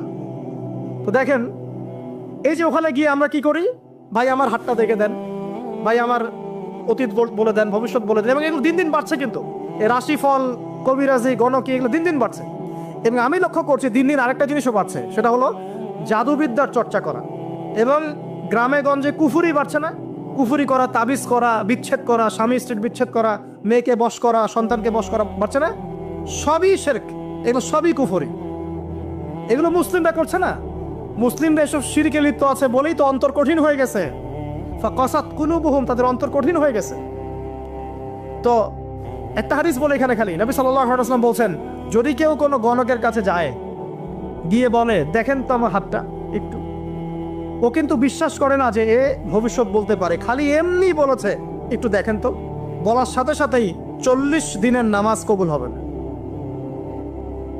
আর যদি তার বলা কথায় বিশ্বাস করে যে হ্যাঁ তোমার ভবিষ্যৎ খুব ভালো, তুমি চাকরি পাবা, এটা করবা সেটা করবা, এবং সে বিশ্বাস করলো হ্যাঁ এটাই হবে, তখন নবী সাল্লাল্লাহু আলাইহি ওয়াসাল্লাম বলছেন সে যেন আল্লাহর পক্ষ থেকে যা নাজিল হয়েছে, মানে এই যে কোরআনুল কারীম, এই কোরআনকে যেন সে অস্বীকার করলো, মানে কুফরি করলো। এগুলো আমরা করছি না ভাই? অনেক কিছু করছে। আমরা স্তম্ভের পূজা করছি, অনেক মুসলিম আগুনের পূজা করছে। আগুন জ্বালিয়েছেন, মাথা নত করছেন কেন? আগুনের সামনে আপনি মাথা নত করবেন কেন? আপনি একটা স্তম্ভের সামনে, গাছের কাছে, গাছের সামনে দাঁড়িয়ে মাথা নত করে ধ্যান করবেন কেন? আপনি মেডিটেশন করছেন কি জন্য? আপনাকে নামাজ দেওয়া হয় নাই? 5 ওয়াক্ত নামাজ দেওয়া হয় নাই? নামাজের চেয়ে বড় মেডিটেশন কিছু আছে নাকি? আপনি ধ্যান করছেন কি জন্য? অনেক মুসলিম তো জিনের উপাসনা করছে, জানেন? অনেক মুসলিম জিনকে তাবে করার চেষ্টা করছে। আর জিন বলে একটা জাতি আছে, এটা সত্য। তো এরকম প্রতিটা ক্ষেত্রে শিরক আছে। শিরক কথায় আছে, কাজে আছে, বিশ্বাসে আছে। দেখবেন মুসলিমরাই আল্লাহ ছাড়া অন্য কারো কাছে দোয়া করছে, মুসলিমরা নজর মানত করছে অন্য জায়গায়, আল্লাহর জন্য নজর মানত করছে না, অন্য কাউকে সন্তুষ্ট করার জন্য করছে। সন্তান হয় না, সন্তান হয় না, এখন কি হবে? সন্তান হয় না তো অমুকের কাছে যাও, সেখানে গিয়ে বকরি জবাই দাও, সন্তান হবে। সুবহানাল্লাহ।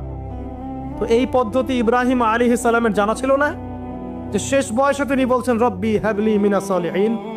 আপনি দোয়া করতে পারেন না? সন্তান হবে না কেন? আল্লাহ পাক তাকদিরে লিখে রাখলেন, অবশ্যই হবে। আর আল্লাহ পাক তাকদিরে না লিখলে কিভাবে হবে? তাকদিরে যে ব্যক্তি বিশ্বাস করে না সে ব্যক্তি হতাশ হয়। যা কিছু হচ্ছে আমাদের জীবনে সবই তাকদির, এর বাইরে একটা মানুষও যেতে পারবে না।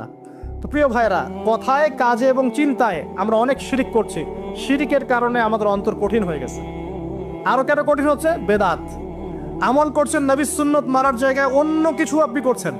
এমন এমন কিছু আমল করছেন যেগুলোর সাথে রাসূলের সুন্নতের কোনো সম্পর্ক নাই এবং সাহাবীদের সুন্নতেরও কোনো সম্পর্ক নেই। এই ক্ষেত্রে গিয়ে আপনি বেদাত করছেন, বেদাত করে অন্তর কঠিন হয়ে যাচ্ছে। অন্তর কঠিন হওয়ার একটা বড় কারণ হচ্ছে হারাম রিজিক। যখন আপনি হারাম রিজিকে যাচ্ছেন, সুদ, ঘুষ, আপনার দুর্নীতি, আপনার এই যে অন্যের সম্পদ আত্মসাৎ করা, হালাল হারামের পরোয়া না করা, এই রিজিক দিয়ে যখন আপনি আপনার দেহ, রক্ত, মাংস গঠিত হচ্ছে, আপনার কলবটা শক্ত হয়ে যাচ্ছে। আমি কি বুঝাতে পারছি না? হারাম রিজিক যখন আপনার শরীরে ঢুকছে, অন্তরটা শক্ত হয়ে যাচ্ছে। একটা হাদিস যথেষ্ট। আল্লাহ রাসূল বলেছেন, ইন্নাল্লাহা তাইয়্যিব লা ইউকবালু ইল্লা তাইয়্যিব।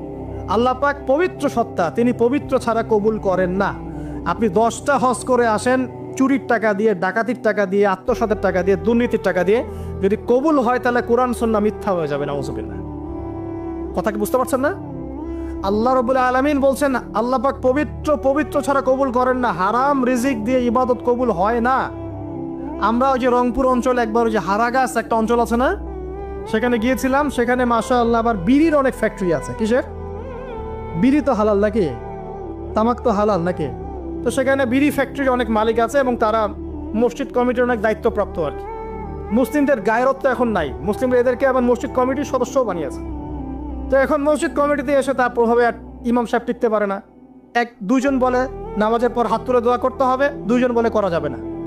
ঠিক আছে, এই নিয়ে ক্যাচাল। এই ক্যাচাল হতে হতে দেখা গেল এক পর্যায়ে মারামারি পর্যন্ত হয়েছে। মসজিদ ভাগ তো হয়েছে, মারামারিও হয়েছে।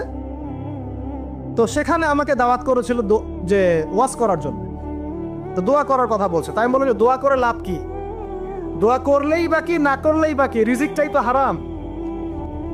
আপনি তো তামাকের টাকা খাচ্ছেন, তামাক, আপনি মাদকের টাকা খাচ্ছেন, এটা কি হালাল না হারাম? তো হারাম টাকা দিয়ে হাত তুলে দোয়া করলেই কি, না করলেই কি? দোয়া তো উঠছে না উপরে। আগে হারাম রিজিক ছাড়েন, তারপর দোয়া করুন। তো রিজিক হারাম হওয়ার কারণে আমাদের কি হচ্ছে? অন্তরটা কি হচ্ছে ভাই? কঠিন হচ্ছে। ওই পাখির মতো আর মুক্ত আকাশ উঠতে পারবেন না। তারপরে সামনে যান, আরো কেন কঠিন হয়? বস্তুবাদিতা, দুনিয়া, সারাদিন দুনিয়ার ফিকির, দুনিয়ার চিন্তা, খাবো কি, পরবো কি, ব্যাংক ব্যালেন্স, টাকা পয়সা, স্ট্যাটাস, সারাটা দিন দুনিয়ার দুনিয়া। ঘুম থেকে ওটা থেকে নিয়ে শুরু করে ঘুমানো পর্যন্ত খালি দুনিয়া। যারা দুনিয়ার নেশায় মত্ত হয়ে আছে, এদের অন্তরটা কঠিন হয়ে যায়। এই অন্তরটা পাখির মতো হতে পারবে না। ঠিক আছে কথা? যারা দুনিয়ার নেশায় মত্ত হয়ে আছেন, এই অন্তরটা কঠিন হয়ে যাবে, পাখির মতো হতে পারবে না। তারপর কি? আরো সামনে যান, দিনই জ্ঞান চর্চা না করা অন্তর কঠিন হওয়ার কারণ। আর কি কারণ? পাপ করা, পাপ। যত বেশি আপনি পাপ করবেন, যত বেশি পর্ন দেখবেন, যত বেশি মাদক খাবেন, যত বেশি জুয়া খেলবেন, যত বেশি অহেতুক সময় নষ্ট করবেন, যত বেশি আপনি অন্যের ক্ষতি করবেন, ঠিক আছে, নিরপরাধ মানুষের উপর নির্যাতন করবেন, যত বেশি আপনি পাপ করবেন, পাপ, এই পাপ করতে করতে করতে মানুষের অন্তর কঠিন হয়ে যায়। ইবনুল কাইয়্যিম রাহিমাহুল্লাহ বলেছেন যে পাপ করতে থাকলে মানুষের অন্তর কঠিন হয়ে যেতে থাকে, এবং ইস্তেগফার আর জিকির করলে গিয়ে মানুষের অন্তর আবার নরম হতে থাকে। পাপের উপর পাপ করতে থাকলে মানুষের অন্তর কঠিন হতে থাকে। এ বিষয়ে রাসূলুল্লাহ সাল্লাল্লাহু আলাইহি ওয়াসাল্লাম বলেছেন, যখন মানুষ একটা পাপ করে কলবের মধ্যে একটা কালো দাগ পড়ে যায়, যখন আরো একটা পাপ করে আরেকটা কালো দাগ পড়ে যায়। এভাবে যখন পাপ করতেই থাকে তখন পুরো কলবটাই কালিমা পূর্ণ হয়ে যায়। এই অবস্থায় যদি সে তওবা করে, আল্লাহ পাক মাফ করে দিবেন। যদি এই অবস্থায় তার মৃত্যু হয়ে যায়, তার আত্মাটা থেকে দুর্গন্ধ বের হতে থাকে, যে আত্মাটা কবজ করতে পর্যন্ত মালাকুল মউত মানে ঘৃণা পোষণ করেন। কথা কি বুঝতে পারছেন? যখন অন্তর পাপ করতে করতে কলুষিত হয়ে যাবে, ওয়াকাদ খাবা মান দাসাহা, যখন পাপ করতে করতে অন্তর কলুষিত হয়ে যাবে, তখন আপনার এই মালাকুল মউত পর্যন্ত ওই আত্মাটাকে বের করার সময় ঘৃণা করবে, দুর্গন্ধযুক্ত। আল্লাহ পাক আমাদেরকে পাপ থেকে বাঁচিয়ে রাখুন, আমিন। এরকম কিছু কাজ আছে, বস্তুবাদিতা, শিরক, বেদাত, হারাম রিজিক, সারাদিন দুনিয়ার ফিকির নিয়ে থাকা, ঠিক আছে, অন্যের ক্ষতি করা, পাপ কন্টিনিউয়াসলি করতে থাকা, এবং দিন ছেড়ে দেওয়া, দিনের ইলম ছেড়ে দেওয়া, আল্লাহ পাকের আনুগত্য ছেড়ে দেওয়া, এই কাজগুলো করতে থাকলে মানুষের অন্তর কি হয়? কঠিন হয়ে যায়। এখন সলিউশন কি বলেন? 5 মিনিটে আমি সলিউশন বলছি, কেমন করে আপনি এটাকে নরম করবেন আর পরিশুদ্ধতা অর্জন করবেন এবং ওই পাখির মতো মুক্ত আকাশে উড়বেন। কিভাবে বলবো? 1 নাম্বার, অবশ্যই শিরক ত্যাগ করতে হবে। কি করতে হবে? শিরক ত্যাগ করতে হবে, আল্লাহ পাকের তাওহীদের উপর থাকতে হবে। আল্লাহ পাক তৌফিক দান করুন। লং কিছু বলার সময় নেই আমার হাতে, একটা বই বলছি, কিতাবুত তাওহীদ। কি নাম? কিতাবুত তাওহীদ। এই বইটা অনেক ভার্সন বাজারে বের হয়েছে, কিনে দেখবেন শিরক কত প্রকার, কি কি, তাওহীদ কাকে বলে, কত প্রকার, কি কি। যেটা বুঝবেন না, মাদ্রাসা চলে যাবেন, আলেম ওলামার কাছে গিয়ে জিজ্ঞাসা করবেন, হুজুর এটা বুঝি নাই। ঠিক আছে? 1 নাম্বার, শিরক ত্যাগ করতে হবে। 2 নাম্বার, আপনাকে তাওহীদে থাকতে হবে। দেখ, অন্তর নরম করার কথা বলছি। 2 নাম্বার, সুন্নতের উপর আমল করতে হবে। ওই যে পাখির কথা বললাম, যে সকালবেলা বের হয় আর সন্ধ্যাবেলা কি করে? বাসায় ফেরে। খালি পেটে বের হয়, ভরা পেটে বাসায় ফেরে। তার মানে আমাদেরকেও সকাল সন্ধ্যাটা কাটাতে হবে নবী সাল্লাল্লাহু আলাইহি ওয়াসাল্লামের সুন্নত অনুযায়ী। যখন তিনি ঘুমাতেন তখন ঘুমাবেন, যখন উঠতেন তখন উঠবেন, বাকি কাজ যেমন করে করতেন তেমন করে করবেন, তখন অন্তর ইনশাআল্লাহ নরম হয়ে যাবে। ঠিক আছে ভাই? 2। 3 নাম্বার, 5 ওয়াক্ত নামাজ জামাতে। নামাজ আপনাকে যে কোনো পাপ থেকে বাঁচাবে ইনশাআল্লাহ। ভাই জেনা করছেন, নামাজ পড়েন। পর্নোগ্রাফি দেখেছেন, তাও তওবা করে নামাজ পড়েন। আপনি হারাম অ্যাফেয়ার্সে আছেন, হতাশ হয়েন না, নামাজ পড়েন। গুনাহ ছাড়তে পারছেন না, নামাজ পড়েন। সুদ খাচ্ছেন, নামাজ পড়েন। আপনি পতিতালয়ে গিয়েছেন, নামাজ পড়েন। বেপরদা চলছেন, তাও নামাজ পড়েন। আপনি অন্যের হক নষ্ট করেছেন, তাও নামাজ পড়েন। যে পাপই করেছেন, নামাজটা পড়েন। নামাজ আপনাকে সমস্ত পাপ থেকে বাঁচিয়ে রাখবেন ইনশাআল্লাহ। ইনশাআল্লাহ আস্তে আস্তে ইনশাআল্লাহ দেখবেন সব পাপ থেকে আপনি দূরে চলে আসছেন ইনশাআল্লাহ তাআলা। 3 নম্বর নামাজ। 4 নম্বর, বেশি থেকে বেশি, ভাই শোনেন, বেশি থেকে বেশি পরকালের ফিকির করবেন। খালি পরকালের চিন্তা করবেন যে আমাকে মৃত্যুবরণ করতে হবে, কবরে যেতে হবে, পুলসিরাত পার হতে হবে, আল্লাহর সামনে দাঁড়াতে হবে। যত বেশি আপনি আল্লাহর ফিকির করবেন, পরকালের ফিকির করবেন, আপনার মনটা নরম হয়ে যাবে ইনশাআল্লাহ, মনটা শক্ত হবে না। 5 নাম্বার, মানুষের সাথে খুব বেশি মেলামেশা করবেন না। মানুষের সাথে খুব বেশি মেলামেশা করলে ইবনুল কাইয়িম রাহিমাহুল্লাহ বলেছেন অন্তর কঠিন হয়ে যায়। কারণ মানুষ আপনাকে গীবত করাবে, হ্যাঁ, মানুষ খারাপ কাজে নিয়ে যাবে, বেফাস কথাবার্তা বলবেন, হয়তো বেফাস কাজ করবেন, ফুজুল কি বাদ করবেন, এগুলো করতে গিয়ে আপনি দেখবেন অন্তর কঠিন হয়ে গেছে। এত বেশি মানুষের সাথে মেলামেশার দরকার নাই, প্রয়োজন যতটুকু অতটুকু করবেন। ঠিক আছে, আল্লাহ পাক তৌফিক দান করুন, আমিন। কয়টা বললাম? 5, 6। আমার সবচেয়ে প্রিয় নসিহত, প্রত্যেক দিন মিনিমাম 1 ঘন্টা করে কোরআন তেলাওয়াত করবেন বুঝে। আমি বলিনি না বুঝে করলে কোনো নেকি হবে না, প্রত্যেক হরফে 10 নেকি হবেই হবে, কিন্তু আপনি করবেন বুঝে ইনশাআল্লাহ। যখন বুঝে আপনি প্রত্যেক দিন 1 পারা করে বা 1 ঘন্টা করে কোরআন তেলাওয়াত করবেন, আপনার কলিজা, আপনার কলব নরম হতে বাধ্য, এবং আপনার অন্তরে আল্লাহ নূর নেমে আসবে ইনশাআল্লাহ। দেখবেন আপনার কলব থেকে সমস্ত এই যে পঙ্কিলতা, কলুষতা ইনশাআল্লাহ চলে যাবে ইনশাআল্লাহ তাআলা। 2টো জিনিস অন্তরকে পবিত্র করে ফেলে, এক হচ্ছে কোরআন তেলাওয়াত, আর এক হচ্ছে বেশি থেকে বেশি আল্লাহর জিকির এবং ইস্তেগফার। তো কোরআন তেলাওয়াত বাড়িয়ে দেন, আল্লাহ পাক সবাইকে কোরআন তেলাওয়াত করার তৌফিক দান করুন, আমিন। যারা শেখেন নাই আজকে ওয়াদা করেন যে কোরআন আপনারা বিশুদ্ধ করে পড়া শিখবেন, ওয়াদা করেন। আগামী রমজান আসার আগেই 1 খতম দেওয়া চাই, পারবেন? এবং কোরআনের চর্চা বাড়িয়ে দিবেন, প্রত্যেক দিন কিছু করেন না করেন কোরআন তেলাওয়াত করতে হবে, ঠিক আছে? আল্লাহ পাক তৌফিক ইনায়াত করুন, আমিন। আর বুঝে পড়ার চেষ্টা করবেন। একটা সহজ তাফসীর বলে দেই, মারিফুল কোরআন বাসায় আছে না? মারিফুল কোরআন তাফসীর ইবনে কাসির বাসায় নাই, জালালাইন বাসায় নাই, বাসায় নাই, কিনেন।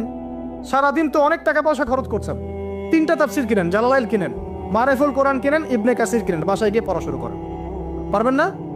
যে একটা বুঝবেন না, ওলামায়ে কেরামের কাছে যাবেন, গিয়ে বলবেন হুজুর এটা বুঝি নাই, বুঝাই দেন। নিজে নিজে ব্যাখ্যা করতে যাবেন না, ব্যাখ্যা করলে দেখবেন এক যে পণ্ডিত ধরেছে, কিছু পণ্ডিত কোরআন পড়ে বলে কোরআনই মানি, হাদিস মানি না। এরকম পণ্ডিত দেখেন নাই? কোরআনই মানি, হাদিস আর মানি না। কারণ আল্লাহ নাকি, নাউজুবিল্লাহ, কোরআনে নাকি আল্লাহ পাক হাদিস মানতে বলে নাই, ও নাকি পায় নাই। এই জন্য দেখলাম সুবহানাল্লাহ, নামাজ পড়তেছে, কোরআন থেকে নামাজ পড়তেছে, হাদিসের কোনো হেদায়েত নিবে না। মানে কিরকম, যে হাত আবার ঠিকই বাঁধতেছে, হাত বাঁধতেছে, রুকু করতেছে, সেজদা করতেছে, এগুলো আবার কোথায় পাইলো আল্লাহ ভালো জানে। হাত এভাবে বাঁধতেছে, এভাবে হাতটা বাঁধা কোরআনে কোথায় আছে আমি পাইলাম না কোথাও, ঠিক আছে? তা হাদিস ছাড়া কি এগুলো আসবে? হাত বাঁধলো, সেজদায় গিয়ে সুবহান রাব্বিয়াল আ'লা বলছে না, বলছে আসলামতু লিরাব্বিল আলামিন। এটা কোরআন থেকে বলছে। অথচ নবী সাল্লাল্লাহু আলাইহি ওয়াসাল্লাম হাদিস থেকে বলছেন সুবহান রাব্বিয়াল আ'লা, সুবহুন কুদ্দুসুন রাব্বুল মালাইকাতি ওয়ার রূহ, সুবহানাকা আল্লাহুম্মা রাব্বানা ওয়া বিহামদিকা আল্লাহুম্মা ইগফির। এগুলো নাই, ও বলছে আসলামতু লিরাব্বিল আলামিন। মানে কোরআন মানি, হাদিস মানি না। এত বেশি পণ্ডিত হওয়ার দরকার নাই, এরা হচ্ছে ইচনা পাকা টাইপের পণ্ডিত। ওমর রাদিয়াল্লাহু আনহুর যুগে এরা বেঁচে থাকলে এদেরকে পিচাই সোজা করে ফেলাইতে হয়। ফাইজলামি শুরু করছে, কোরআন মানি, হাদিস মানি না। আল্লাহ পাক কোরআনে বলছে ওয়ামা আতাকুমুর রাসূলু ফাখুযু, রাসূল যা দিয়েছেন তা গ্রহণ করো। ওয়ামা নাহাকুম আনহু ফান্তাহু, রাসূল যা নিষেধ করছেন দূরে থাকো। রাসূল যা দেন সেটা হাদিস না, রাসূল যা দেন সেটা সুন্নাহ না। তো সুন্নাহ তো সে মানেই না, আলটিমেটলি সে কোরআনই মানে না। তো আসল কথা হচ্ছে এইসব ফিতনা থেকে বেঁচে থাকবেন, কোরআন তেলাওয়াত বাড়িয়ে দেন। কয়টা বলছি? 5টা, 6টা। 7 নাম্বার, বেশি থেকে বেশি ইস্তেগফার সারাদিন পড়বেন। আস্তাগফিরুল্লাহ ওয়া আতুবু ইলাইহি, আস্তাগফিরুল্লাহ ওয়া আতুবু ইলাইহি, আস্তাগফিরুল্লাহাল্লাযী লা ইলাহা ইল্লা হুয়াল হাইয়ুল কাইয়ুম ওয়া আতুবু ইলাইহি। প্রত্যেকদিন পড়তে হবে 100 বার করে। কতবার করে? 100 বার। 8 নাম্বার, বেশি বেশি আল্লাহর জিকির, চলতে ফিরতে জিকির, সুবহানাল্লাহ, আলহামদুলিল্লাহ, লা ইলাহা ইল্লাল্লাহ, আল্লাহু আকবার, লা হাওলা ওয়ালা কুওয়াতা ইল্লা বিল্লাহ। বলবেন হাসবুনাল্লাহু ওয়া নি'মাল ওয়াকিল, ঠিক আছে? সুবহানাকা আল্লাহুম্মা রাব্বানা ওয়া বিহামদিকা আল্লাহুম্মা ইগফিরলি, সুবহানাল্লাহি ওয়া বিহামদিহি আদাদা খালকিহি ওয়া রিদা নাফসিহি ওয়া জিনাতা আরশিহি ওয়া মিদাদা কালিমাতিহি। যত জিকির আছে সব করবেন, জিকির বাড়াবেন। যত জিকির বাড়াবেন অন্তর পরিশুদ্ধ হবে ইনশাআল্লাহু আযজা ওয়া জাল। কয়টা বলছে? 8। আর 2টা বলি। 9, অন্যের হক নষ্ট করবেন না। অন্যের হক নষ্ট করলেই মন কঠিন হয়ে যাবে। অন্যের হক নষ্ট করবেন না, বরং মানবতার কল্যাণে কাজ করেন। যে কাজগুলো মানব সেবামূলক সেগুলো করেন। রক্তদান কর্মসূচি করেন, গাছ লাগান, এতিমের মাথায় হাত বোলান, বিধবার খোঁজ খবর নেন, ঠিক আছে? মেয়েদের সেলাই মেশিন কিনে দেন, মানুষের উপকারে কাজ করেন। দেখবেন আপনার মনটা নরম হয়ে যাবে ইনশাআল্লাহ। যার মন নরম এবং যার মনের মধ্যে সততা আছে, আল্লাহ পাক ইনশাআল্লাহ সেখানে অবশ্যই হেদায়েত ঢালবে ইনশাআল্লাহ তাআলা। আর 10 নম্বর সবচেয়ে শেষ হচ্ছে যে কবর জিয়ারত করবেন বেশি বেশি করে, এবং নিজের মৌতের কথা স্মরণ করে আল্লাহর কাছে বেশি বেশি দোয়া করবেন। কি দোয়া করবেন? ইয়া মুকাল্লিবাল কুলুব সাব্বিত কলবি আলা দীনিক, ইয়া মুসাররিফাল কুলুব সররিফ কুলুবানা আলা তাআতিক। এই দোয়াগুলো করবেন ইনশাআল্লাহ। এবং কবর জিয়ারত করবেন সপ্তাহে সপ্তাহে, পারলে 2 দিন 3 দিন পর পর কবরস্থানে যাবেন। ইনশাআল্লাহ দেখবেন আপনার মন নরম হবে ইনশাআল্লাহ আযজা ওয়া জাল। এখনকার এই সভ্যতা এসে কবরস্থানকে সমাজ থেকে দূরে সরিয়ে দিয়েছে। অথচ আগে মুসলিমদের কবরস্থান ছিল মসজিদের পাশে, 5 ওয়াক্ত নামাজ পড়তো, কবর জিয়ারত করে বাসায় যেত। 5 ওয়াক্ত নামাজ পড়তে আসতো, কবরকে দেখতো, পরকালে কথা স্মরণ হতো। এখন কবরস্থান ওই যে দূরে, সারা জীবনে একবার যায় কিনা সন্দেহ আছে। এই 10টা কাজ যদি আপনারা করতে পারেন ইনশাআল্লাহ তাআলা, আমাদের কলবটা ইনশাআল্লাহ নরম হবে, আত্মশুদ্ধি অর্জিত হবে। আর এগুলোর পাশাপাশি অবশ্যই আল্লাহওয়ালা আত্মশুদ্ধিওয়ালা মানুষের সোহবতে গিয়ে থাকবেন। আল্লাহওয়ালা আত্মশুদ্ধিওয়ালা মানুষের সোহবতে গিয়ে থাকলে তাদেরকে দেখেই দেখবেন মনটা নরম হয়ে যাবে ইনশাআল্লাহ। কিন্তু সে বুঝতে পারছে না যে প্রশান্তি আসলে 2টা জিনিসের মধ্যে আছে। 1 আল্লাহর আনুগত্য, 2 তার রাসূলের সুন্নাহ। সহজ কথায় প্রশান্তি 2টা বিষয় পাবেন। 1 5 ওয়াক্ত নামাজ পড়েন মসজিদে, প্রশান্তি পাবেন। 2 নিয়মিত 1 পারা করে কোরআন তেলাওয়াত করেন, প্রশান্তি পাবেন। আপনি গান শুনছেন, গান এটা আপনাকে সাময়িক বিমোহিত করছে, আপনাকে প্রশান্তি দিবে না। একটা সাময়িক একটা মোহ, একটা হেলুসিনেশনের মতো। আর এগুলোর পিছনে আছে বিশাল বিজনেস। আর এই সেক্টরগুলোর মধ্যে যে মানুষগুলো আছে এদের ব্যক্তিগত চরিত্র কত সুন্দর এটা আপনারা ঘাটলে বুঝতে পারবেন। বহু মানুষ আছে এই সব সেক্টরে যারা সমকামী। সমুদ্রের কিনারায়, কক্সবাজারের সমুদ্রের কিনারায় দাঁড়িয়ে যখন আমরা দেখি যে 2টা ছেলে হাত ধরে হাঁটছে, একজন আরেকজনকে জড়িয়ে ধরছে, একজন আরেকজনকে চুমুও খাচ্ছে, তখন আর অবাক হই না এখন। কারণ সমকামিতা এত বেড়ে গেছে দিন দিন, এগুলো এখন ইউজ টু হয়ে যাচ্ছে আমরা এগুলোর সাথে। আপনি কোথায় আছেন আপনি জানেন না। আমরা এখন এমন সব পাপ করি, যেই পাপ সম্পর্কে একটা কথা উপমা স্বরূপ বলছি আমি। ওই জান্নাত সম্পর্কে বলা হচ্ছে না, জান্নাত এমন জায়গা যা কোনো চোখ দেখে নাই, কোনো কান শোনে নাই, কোনো মন কল্পনা করে নাই। এমন জায়গা না জান্নাত। এখন এই শেষ জামানায় মানুষগুলো, আমরা যারা আছি, আমরা এমন সব পাপ করি যা কোনো চোখ দেখে নাই, কোনো কান শোনে নাই, কোনো মন কল্পনা করতে পারে নাই। এখন ছেলে ছেলেকে বিয়ে করছে, ছেলে ছেলের সাথে লিভ টুগেদার, মেয়ে মেয়েকে বিয়ে করছে। হ্যাঁ, একজন দিনী বোন দেখলাম, দিনী বোন, হিজাব পরা বোন, সে স্ট্যাটাস দিচ্ছে যে আমি এক জায়গায় যেতাম এক দিনী বোনের বাসায়, আস্তে আস্তে আস্তে আস্তে তার সাথে আমার একটা আন্তরিকতা সৃষ্টি হচ্ছিল। সেই মেয়ের আবার হাজবেন্ড থাকে দেশের বাইরে। তো ছলে বলে কৌশলে সে কখনো এই মেয়ের গায়ে হাত দেয়, কখনো এটা করে, কখনো সেটা করে। সে বলে আমি তালিমে যাওয়া বাদ দিয়ে দিলাম। দিনী বোন, আর বাইরের অবস্থা কি তাহলে ভাবেন। এখন যতদিন যাচ্ছে এগুলো বাড়ছে। পাপ আপনি চিন্তাই করতে পারবেন না যে মানুষ সঙ্গে এগুলো পাপ করতে পারে। মেয়ে মেয়ে একসাথে থাকে এবং একসাথে তারা একে অপরের যৌন চাহিদাও পূরণ করে। বলবেন যে এগুলো কিভাবে জানলেন? ভাই, ইন্টারনেট সবকিছু জানিয়ে দেয়। এখন এটা জানিয়ে দেওয়ার যুগ। আপনি বাসায় দেখবেন তরকারি রান্না করেছেন, ফেসবুকে দিয়ে দিলেন। কাপড় ধুয়েছেন, ফেসবুকে। স্ত্রীর সাথে বাইকে ঘুরেছেন, ফেসবুকে। মানে আমরা এখন প্রাইভেট লাইফ আর পাবলিক লাইফের পার্থক্য বুঝি না, নিজেরাই সব জানিয়ে দিতে চাই। এখান থেকে জানা যায় মেয়ে মেয়ে একে অপরের যৌন চাহিদা পূরণ করছে। বলতে পারেন কিভাবে সম্ভব? সম্ভব করার জন্য যে উপকরণের দরকার সেটাও বাজারে চলে এসেছে। এটা শেষ জামানা, এটা শেষ জামানা। আপনি কোন সাইনের অপেক্ষা করছেন?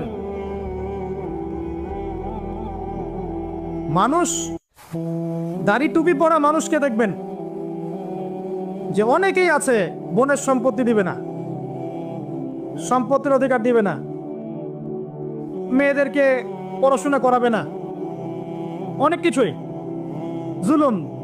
এদিকে নামাজ পড়ছেন মাশাআল্লাহ, অর্থনৈতিক জীবনে দেখবেন সুদ খাচ্ছে, দাড়ি টুপি বলা মানুষ। আমি আমাদের সমস্যা নিয়ে বেশি কথা বলতে চাই। অন্যরা ইসলাম বোঝে না, তাদের কাছে ইসলামের দাওয়াত এভাবে পৌঁছে নাই। তারা জানে না এর মধ্যে চূড়ান্ত সত্যের উৎস আছে, সমস্ত সমস্যার সমাধান আছে। আমরা তো জানি, তাহলে আমরা জানার পরে আমি দাড়ি রেখে কেন নামাজ পড়ে কেন সুদ খাবো? এই উত্তরটা আমাকে দেন আগে। আমি নামাজ 5 ওয়াক্ত নামাজ পড়ে হজ ওমরা করে যাকাত দিয়ে আমি কেমন করে ঘুষ নিব? কিভাবে আমি একজন মুসলিম ছেলে হয়ে বিবাহ বহির্ভূত সম্পর্ক করতে পারি? কিভাবে আমাদের মুসলিম পরিবারের মেয়েরা বেপর্দায় বাইরে যেতে পারে? অমুসলিমদের কথা বাদ দেন, আমাদের কথা চিন্তা করেন। আলাইকুম আনফুসাকুম, নিজেদের খবর নেওয়া আগে। এমনও পাপ হচ্ছে এখন আপনার কান শোনে নাই, হৃদয় কল্পনাও করে নাই। একটা ছেলে রাস্তায় হাঁটছে, ছেলেটার মধ্যে মেয়েলি স্বভাব। কিছু মানুষ ওকে টার্গেট করছে, টার্গেট করে ওকে ফুসলিয়ে ফাসলিয়ে একটা জায়গায় নিয়ে গেল। নিয়ে গিয়ে ওকে একটা অফার করলো, সে অফারে রাজি হলো না। তারপর তাকে মনে করেন ওই যে অজ্ঞান পার্টি আছে না, একদম অজ্ঞান করে ফেলে একটা গোপন জায়গায় নিয়ে গিয়ে তার যে পুরুষাঙ্গটা আছে এটাকে কেটে ফেলে দিয়েছে। কেটে ফেলে দিয়ে তাকে হিজরাতে দলভুক্ত করেছে এবং সে এখন রাস্তাঘাটে টাকা তুলে বেড়ায়, একটা অংশ ওদের মনিককে দেয়। এটাই ওর জব। এখানে প্রশাসনের অনেক ভাই আছে আমি জানি, তারা জানে বাস্তবতা কি জিনিস। কল্পনা করতে পারবেন না যে এদের মধ্যে গ্রুপিং আছে, কোথায় থাকবে কে কতক্ষণ কত ঘন্টা, এটা টাইম নির্ধারণ করা আছে। কেউ কেউ স্বেচ্ছায় হিজরা হচ্ছে যাতে করে টাকা কামাই করা যায়। জানেন কোথায় আছেন? একটা মেয়ে একটা বাচ্চাকে নিয়ে ঢাকা শহরের মিরপুরের ফুটপাতে দাঁড়িয়ে আছে। বাচ্চা ওঠে না। দীর্ঘ সময় অবজার্ভ করছে যে বাচ্চা এতক্ষণ ঘুমের কারণ কি। দেখে জিজ্ঞাসা করা হলো বাচ্চা কার? যে বাচ্চাকে দেখে আপনি টাকা তুলছেন। বললো আমার বাচ্চা। কিছুক্ষণ পরে একজন তাকে এসে সেভ করে নিয়ে চলে গেল, যেহেতু গন্ডগোল হচ্ছিল। পরে সেই এলাকার স্থানীয় এক ভাই, সেখানকার পলিটিক্যাল একজন ভাই, সে আমাকে বোঝাচ্ছে যে আসলে ভাই বিষয়টা অন্যরকম। কি বিষয়? বিষয়টা হচ্ছে যে এক শ্রেণীর মেয়ে আছে এই শহরে যারা বাচ্চা ভাড়া দেয়, আর এক শ্রেণীর মেয়ে আছে যারা বাচ্চা ভাড়া নেয়। যারা বাচ্চা ভাড়া দেয় তারা এই ভাড়ার বিনিময়ে টাকা পায়, আর যারা ভাড়া নেয় তারা বাচ্চাকে রাস্তায় শুয়ে দেখায় যে বাচ্চা অসুস্থ, টাকা দেন, সাহায্য করেন। তো বললাম যে বাচ্চা এতক্ষণ ঘুমায় থাকে কিভাবে? তোর ভাই বাচ্চা ঘুমায় থাকে না, ঘুমের ওষুধ খাওয়ায় রাখি। ওই বাচ্চা কি অপরাধ? হৃদয় কল্পনা করবেন এমন পাপ মানুষ করছে এখন। আপনার কল্পনার বাইরে মানুষের পাপ এখন। প্রিয় যুবক ভাইরা, এগুলো বলতে গেলে অনেক সময় লাগবে। আখিরুজ্জামানের ম্যাক্সিমাম সাইন এখনো স্পষ্ট হচ্ছে। মানুষ আল্লাহর হালালকে হারাম করছে, হারামকে হালাল করছে। সত্যবাদী মিথ্যাবাদী হয়ে যাচ্ছে, মিথ্যাবাদী সত্যবাদী হয়ে যাচ্ছে। মানুষ উঁচু উঁচু বিল্ডিং নির্মাণের প্রতিযোগিতায় ব্যস্ত, মত্ত, দুনিয়ার নেশায় মত্ত। দিনকে মানুষ দুনিয়া উপার্জনের মাধ্যম বানিয়ে খাচ্ছে। মানুষ মাদককে হালাল মনে করছে, জেনাকে হালাল মনে করছে। সময়গুলো সংক্ষিপ্ত হচ্ছে, আল্লাহর আযাব গজবগুলো বাড়ছে। বিশ্বাস করেন, মন থেকে একটা কথা বলছি, আল্লাহর গজব আসা শুধু সময়ের ব্যাপার মাত্র, জাস্ট সময়ের ব্যাপার। আমরা যা করছি, আমরা ব্যক্তি পর্যায় থেকে শুরু করে বিশ্ব পর্যন্ত যা করছি, আল্লাহর গজব আসা শুধু একটা সময়ের ব্যাপার মাত্র। দেখে নিয়েন। আল্লাহ পাক আমাদেরকে বাঁচাক, হেফাজত করুক, দোয়া করি। আল্লাহুম্মা আমিন। আল্লাহর কাছে দোয়া করি, আল্লাহ যে মানুষগুলো এই পৃথিবীতে আছে তোমাকে ডাকছে, নীরবে নির্ভীতে তোমাকে ডেকে চোখের পানি ফেলছে, যাদেরকে তুমি এই পৃথিবীতে তোমার অর্পিত দায়িত্ব দিয়েছো, যারা যথাযোগ্যভাবে পালন করছে, এদের ওসিলায় হলেও আমাদেরকে হেফাজত করো। আমিন। যুব সমাজ আল্লাহর পথে জীবন উৎসর্গ করছে না। আমরা এখন ব্যস্ত আছি দুনিয়ার পিছনে, স্ট্যাটাস, বাড়ি গাড়ি, সম্পত্তি, মেয়ে নারী, নেশা, মদ, এগুলো। প্রিয় ভাই, এই যৌবনকালে যে আপনি মারা যাবেন না কোনো গ্যারান্টি নাই। আমাদের বয়সী বহু ছেলে কবরে চলে গেছে। আজকের লেকচার শোনার পর অ্যাটলিস্ট তওবা করে ফিরে আসেন। আপনার গার্লফ্রেন্ডের সাথে সম্পর্ক ত্যাগ করেন। সম্পর্ক ছাড়ার সময় ফোন দিয়ে বলেন না যে আর কথা বলবো না তোমার সাথে, আজকেই শেষ, এখনই কেটে ফেলেন। যদি আজকে বলতে চান যে আর কথা হবে না, লেকচার শুনে আসছি, তওবা করব, তোমার সাথে আমার কোনো সম্পর্ক নাই, তাহলে এই সম্পর্ক আর শেষ হবে না, চলতেই থাকবে। একদম ডিলিট করে ফেলেন। পড়াশোনা করেন, 5 ওয়াক্ত নামাজ পড়েন, আল্লাহর রাস্তায় সময় দেন, হালাল একটা রিজিকের সোর্স খোঁজার চেষ্টা করেন। রিজিকের সোর্স হয়ে গেলেই আপনি বিয়ে করে ফেলেন। প্রাপ্তবয়স্ক হয়েছেন, বিয়ে করে ফেলেন। আর পিতা মাতাদের প্রতি রিকোয়েস্ট থাকবে, বিয়েটাকে সহজ করে দেন। আপনার সন্তানদেরকে জেনা থেকে বাঁচান, চোখের পাপ থেকে বাঁচান, মনের পাপ থেকে বাঁচান।